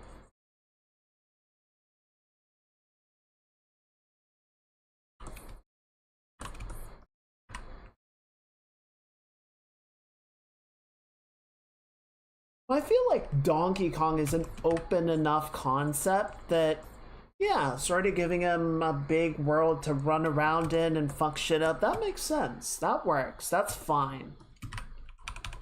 Like, you can take that general marching order and spin it into something interesting, right? Because, like, it's open world, sure, but where Breath of the Wild is all about exploration and, you know, improvisation, Donkey Kong is all about going around that world and breaking everything in it. Like, the open world is the starting point. Whereas, I don't know, I feel like Metroid has a much more specific thing that it's trying to execute on thematically, and that doesn't necessarily jive with an open world. Like, I could see how you would think it would, because, like, oh, well, Metroids are all about exploration and, you know, backtracking once you find new tools and all that. So wouldn't that work great in an open world? Is like, yes, except that you still need a certain amount of direction, right? You still need a certain amount of going, oh, I remember where this was. I can go back this way. I can navigate back through this sequence and get to that thing that I wasn't able to access before, but now I can because I have the screw attack. As opposed to if it's just a big fuck ass open world, it's like, where was that? Did okay job in Arceus. People liked it, but after that was downhill. I mean, look, I'm a certified Pokemon hater, so you're not. I'm not gonna give the most objective or balanced opinion on that, but that's fair. Yeah, Pokemon may look like a fail, but it's still selling well to my knowledge. I do the reception. See, that's the problem. And you could argue that it's like, whatever, it's Pokemon, who cares? And maybe that's true. But the problem is that Pokemon is going to sell well regardless. None of the actual, like, criticisms are going to go anywhere because people are still going to buy it in the millions. So look at my...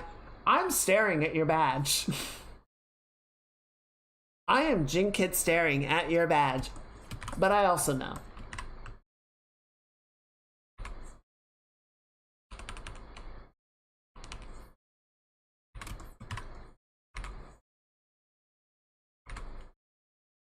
Look, at the end of the day, if you're having fun with it and it brings you joy, that's the most important thing. I want Pokemon to be better than it is. But for that to happen, it would need to take a substantial financial hit so that they feel driven to innovate on it. In Metroid, they had a giant desert that connects other parts of the game. It was mostly empty, and travel through it was mandatory not just for travel but for progression. Okay, so they didn't understand the concept of open world, or... Okay, so let's be fair to them. Let's give them the benefit of the doubt, because I, as a developer, am biased to trusting in the developer over the publisher. I could be way off base on this. They could have had some idea that just was a literal road to nowhere, which is the desert that we end up seeing. But it wouldn't surprise me if they were working on Prime 4, and Prime 4 was in development hell for a long time, right? And so we don't know exactly what happened. We may never know exactly what happened. But I'm going to throw out a hypothesis here, and we'll see if it is ever validated. My hypothesis is that they had a map for 4 with the various zones, right? They had the various locations that we see in the game now. Maybe they had more, maybe they had less, who knows? And then the open world marching order came down, and they went, but we don't have an open world or anything to do with it. And marching order said, do it anyway. And they went, okay, well, I guess we'll just kind of put a big zone in the middle that all of our other areas are like spokes coming off of, and you can traverse it like an open world. But we don't really have anything to put there, but it meets the requirement.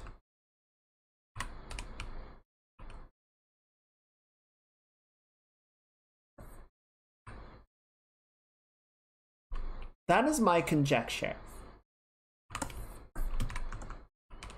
Is it was like a 10th hour ad to meet the publisher's demands without actually having anything to do or put there. Like I said, could be off base. Could be something that they had planned from much earlier on and just failed to like realize in any meaningful or entertaining way. But I'm kind of a Nintendo hater, so fuck them. If you guys don't see me tomorrow, it's because the ninjas got me.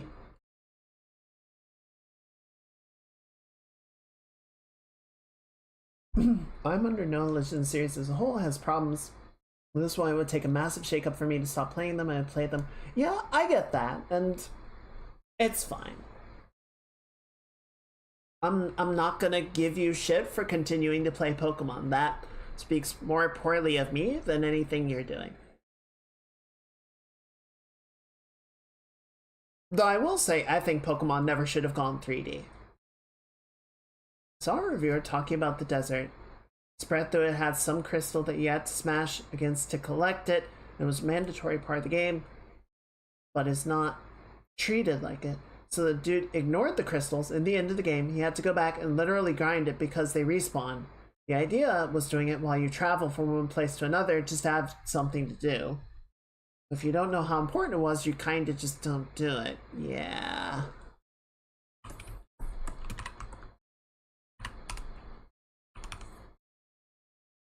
Can we get some 07s for Mage drowning in the Flavor Aid tub?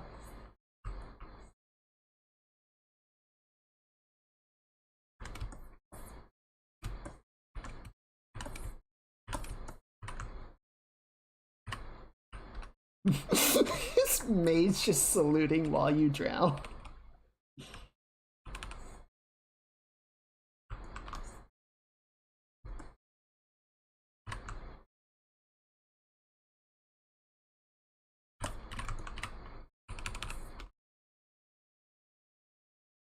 I have spent so long trying to clean this foot up. It's almost there, I think.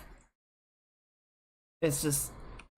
it's a lot of different geometry to try and resolve.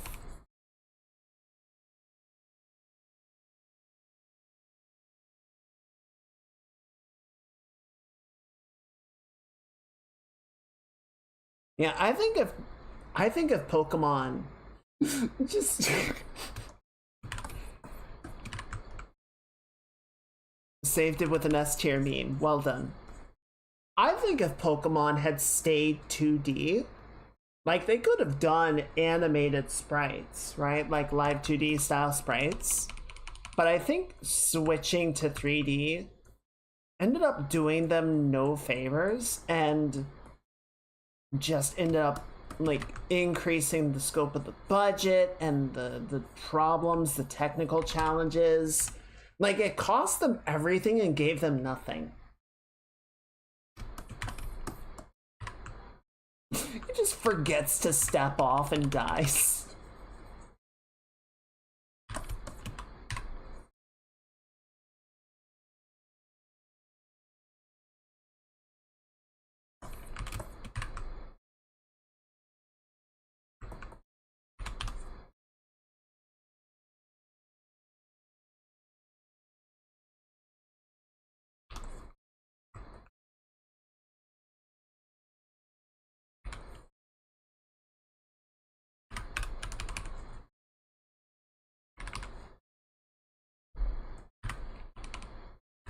Okay, that'll do for now. I'm tired of working on this foot. I'll come back to it. I'm just gonna go around and do some more cleanup on the rest of this.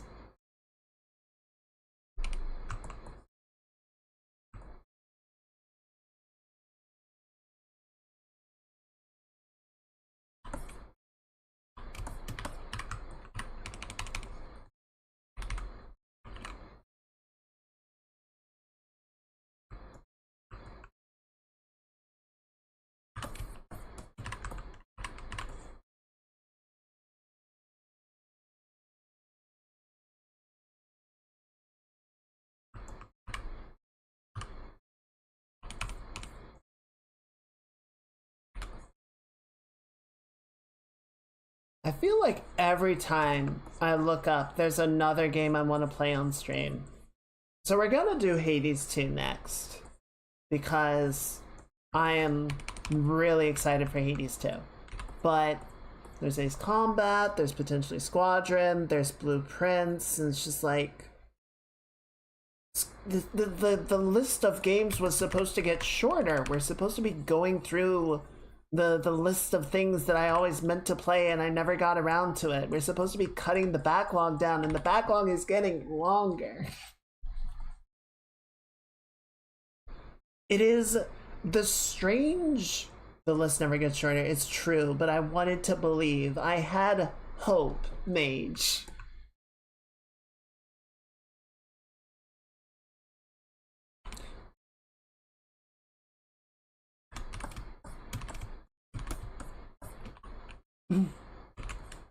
It is the strange thing that is so hard to sort of reconcile. Schrodinger's list.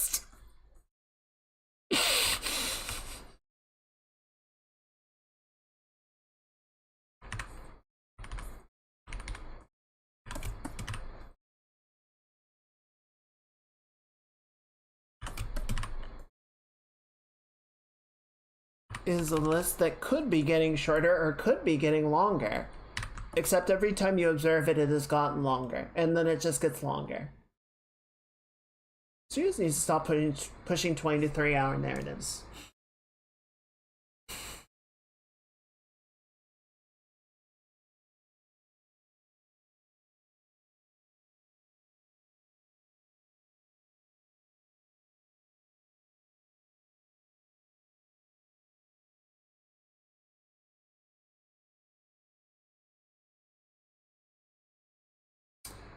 So,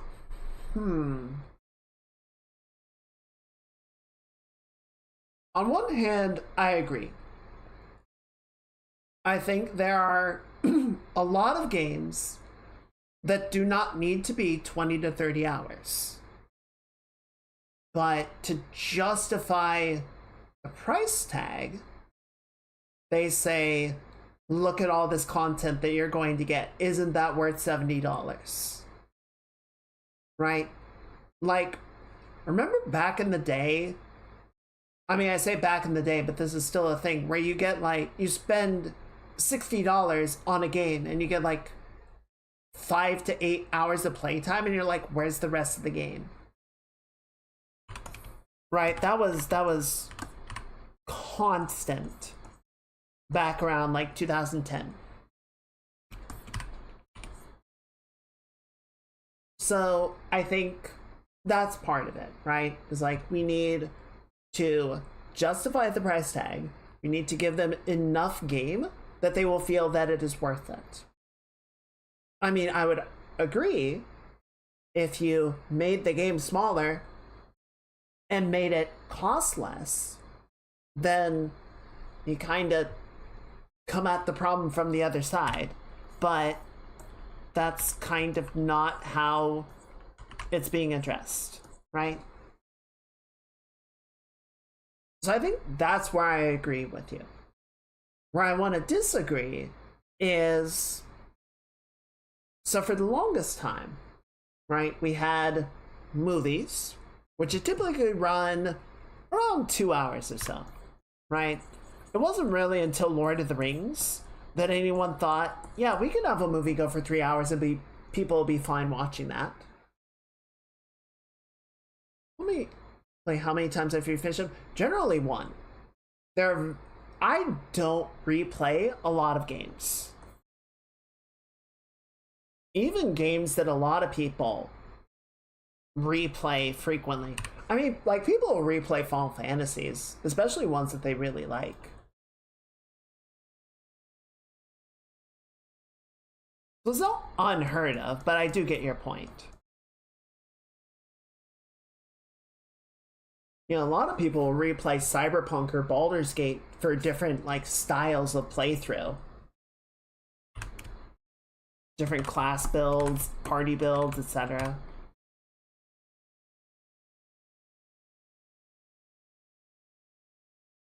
But yeah, those are more playing for like differences in the playstyle, not in the story. Even when there are branching narrative options.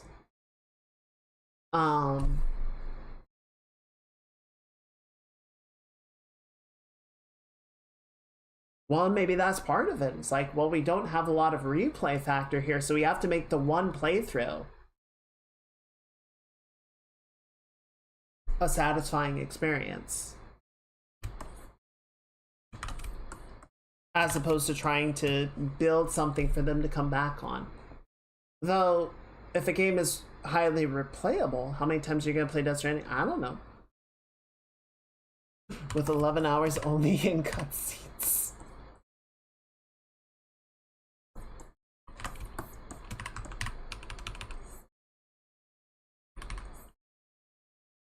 The point that I want to make, though, is for a while we had movies, which could typically run around 2 hours, and TV shows, which would typically be around 23 episodes, half an hour to an hour each. So, you know, you're talking anywhere, basically you're stuck with 2 hours or 23 hours of runtime for your story, right? And trying to fill an entire 23-hour season can be very difficult if you don't have a story that's sort of designed for that length and to be broken up in that way. And then we got Netflix with the 10-episode season. And that sort of led to its own problems, but there were a lot of stories that really benefited from having more time to tell the story and flesh things out than a movie, but didn't require an entire television season time, right?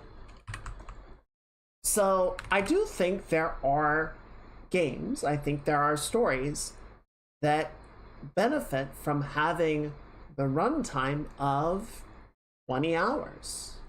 Not all of them, certainly. Some of them do get bloated with gameplay and busy work to get up to that point. But, you know, I do think Death Stranding probably needs, well, needs might be a strong word, but I do think like trying to compress it to a shorter runtime just to avoid sort of saying that it's that long would probably lose something in the process.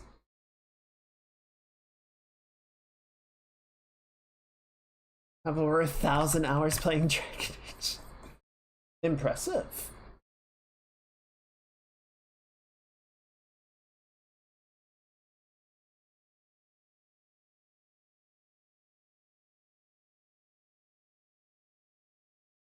But Dragon Age is fun. See, I don't know about that. I did not find Dragon Age fun. I did not. Like, I tried playing the first one. I never finished it.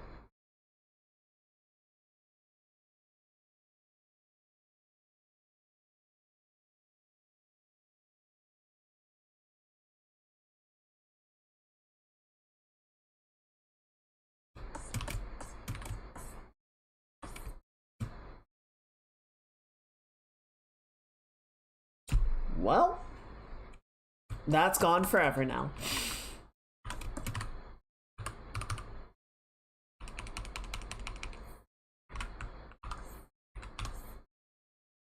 And that's why I will copy paste before I stop to do a reply like that. Or I copy it and then I'll paste it back once I've replied.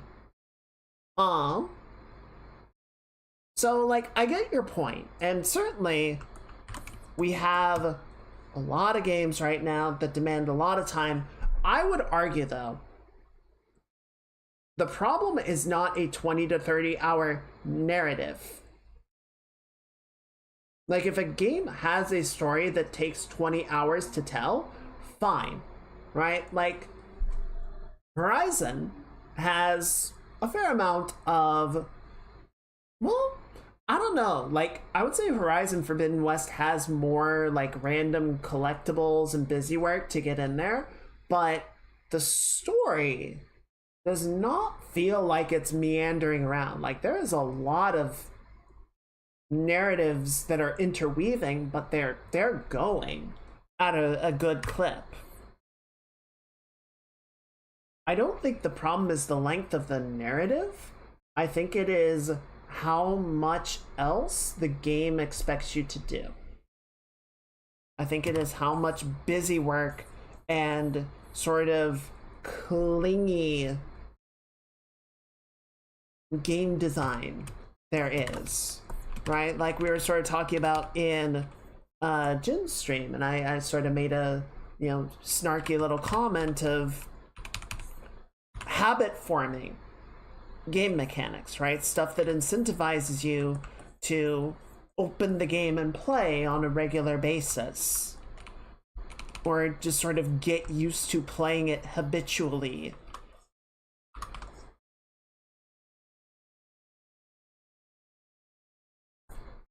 Because the game design, or not necessarily the game design, but the game publishers, the people that are getting the game out and balancing the money and all that, are concerned that, you know, if they don't retain you, if they don't have you sort of regularly playing the game, that you'll never come back, right? You'll get distracted by other games. You might not pick up the next game that they release. So let's just keep you fixed on this one game. Let's keep you entertained by the one thing so that we never have to worry about you leaving. And then, yeah, it's hard to you know, get to all the games that you want to play because you kind of just play your comfort games. Hot take, 7 Rebirth is more a filler game than actual progression of the story. It is. It is. They went above and beyond, and I think that is a prime example of them saying we need to justify the scope of this game by giving them as much as we can.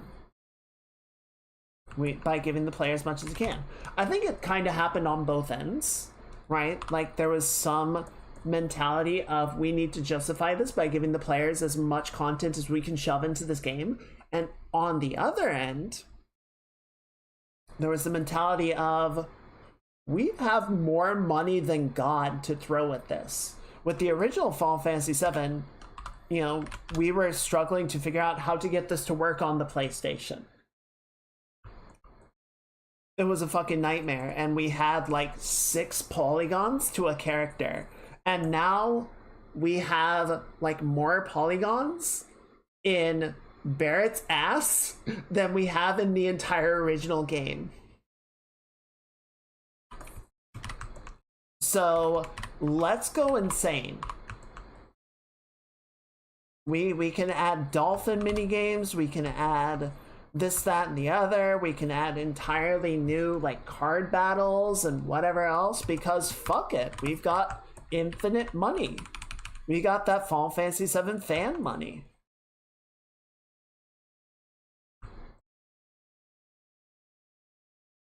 And they didn't have anybody telling them when to stop. I have a vague recollection of them saying they're going to use AI building the next installment to the remakes. So I don't believe they have directly said that they are going to use AI for 7. They're replacing, I believe, a substantial amount of their quality assurance and probably some other parts of various divisions with AI, without specifying where those technologies are going to be applied. It will, in all likelihood, apply to 7. But it was not explicitly said.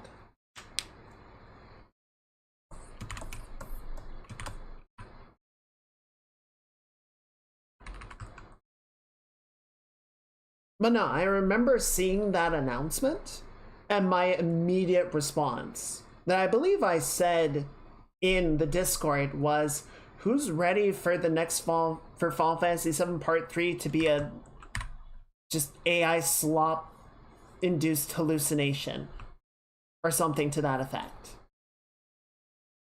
I do remember what you're talking about, but yeah, just the point of worry that they did not specifically say that they would use it for 7 Part 3.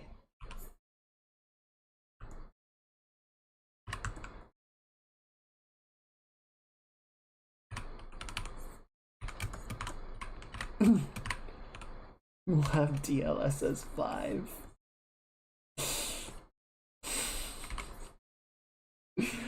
Oh, it will, and it'll be so bad.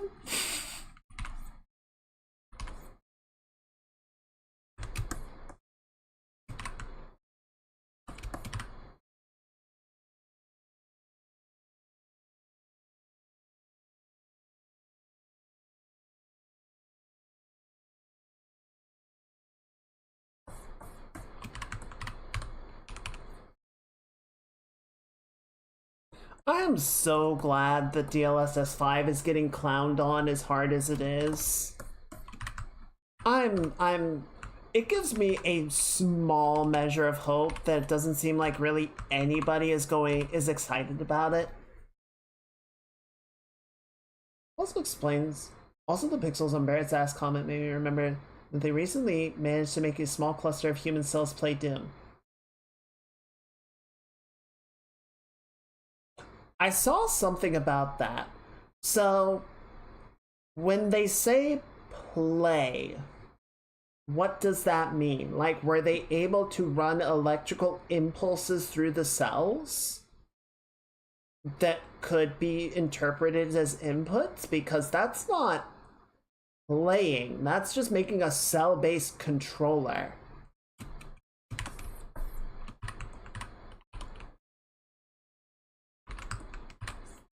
Like, what is the definition of play in this context?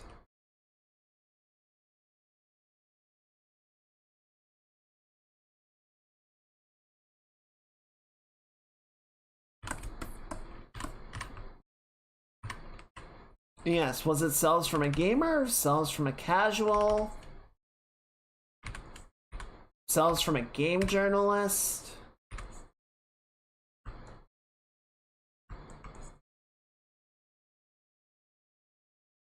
Input commands randomly or something, just called the tell without looking it up.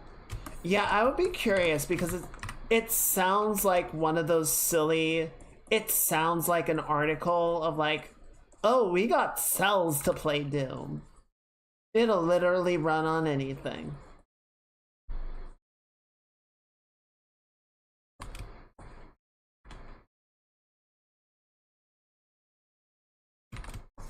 Not happy with their face yet, but we'll get there.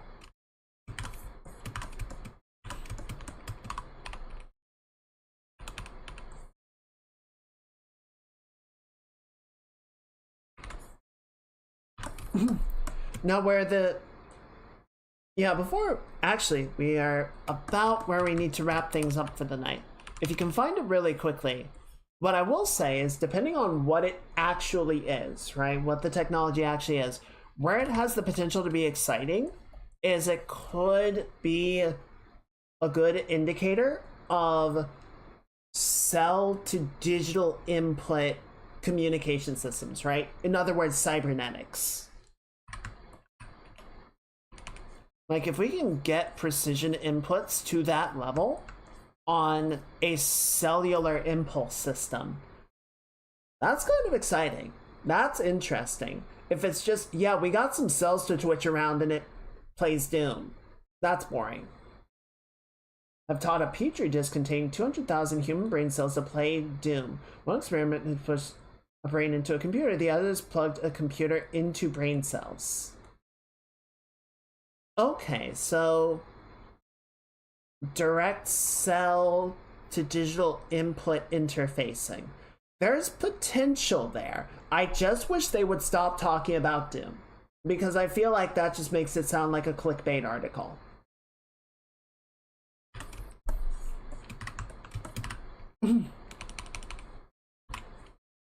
I don't care that the cells can play Doom. I'm curious how close we are to Ascend Devastant.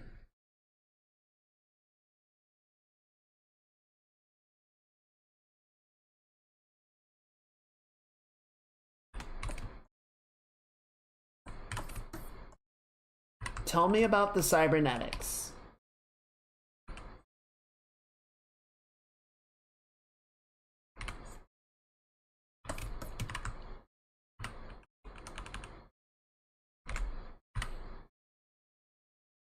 Can they run Crisis? It is the year of our Lord 2026, and Crisis is still the benchmark.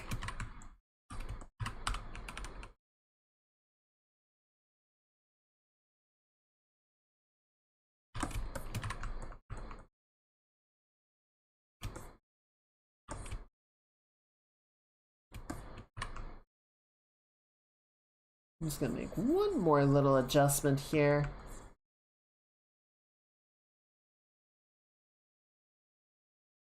I'm sort of expand the chest out a bit more. Apparently scientists upload a copy of living files. Living brain. Uh-huh. Could you link it on the Discord, because this is sounding suspect.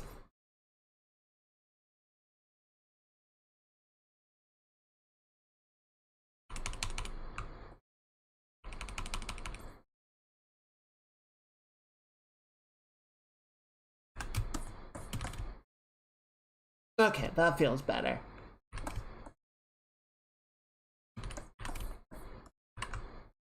just gonna do this really quickly.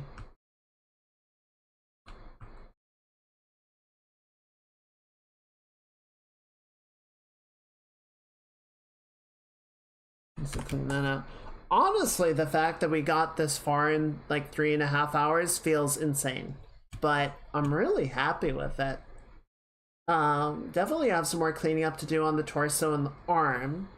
And then obviously we gotta like actually beautify a lot of the effects and whatnot. Guardian article. Shit, I don't think that's even gonna work.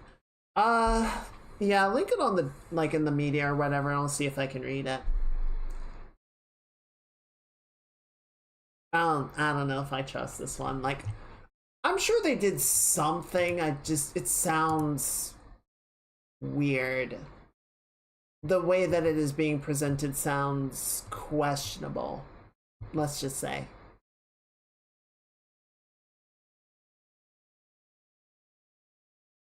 Alright, chat. Unfortunately, I think that is where we're gonna have to call it for tonight. It's a lot of fun hanging out with all of you. I wish we could stay longer, but it is getting late, and unfortunately, I have work tomorrow, so I gotta go ahead and call it. I'm gonna spend 1,000 years so I can download a bunch of PSD from emulators.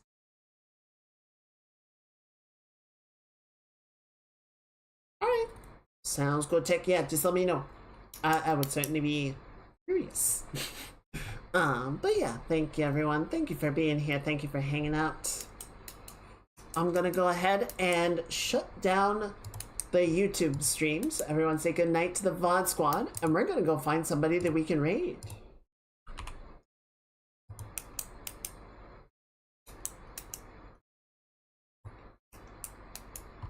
Bye-bye, YouTube!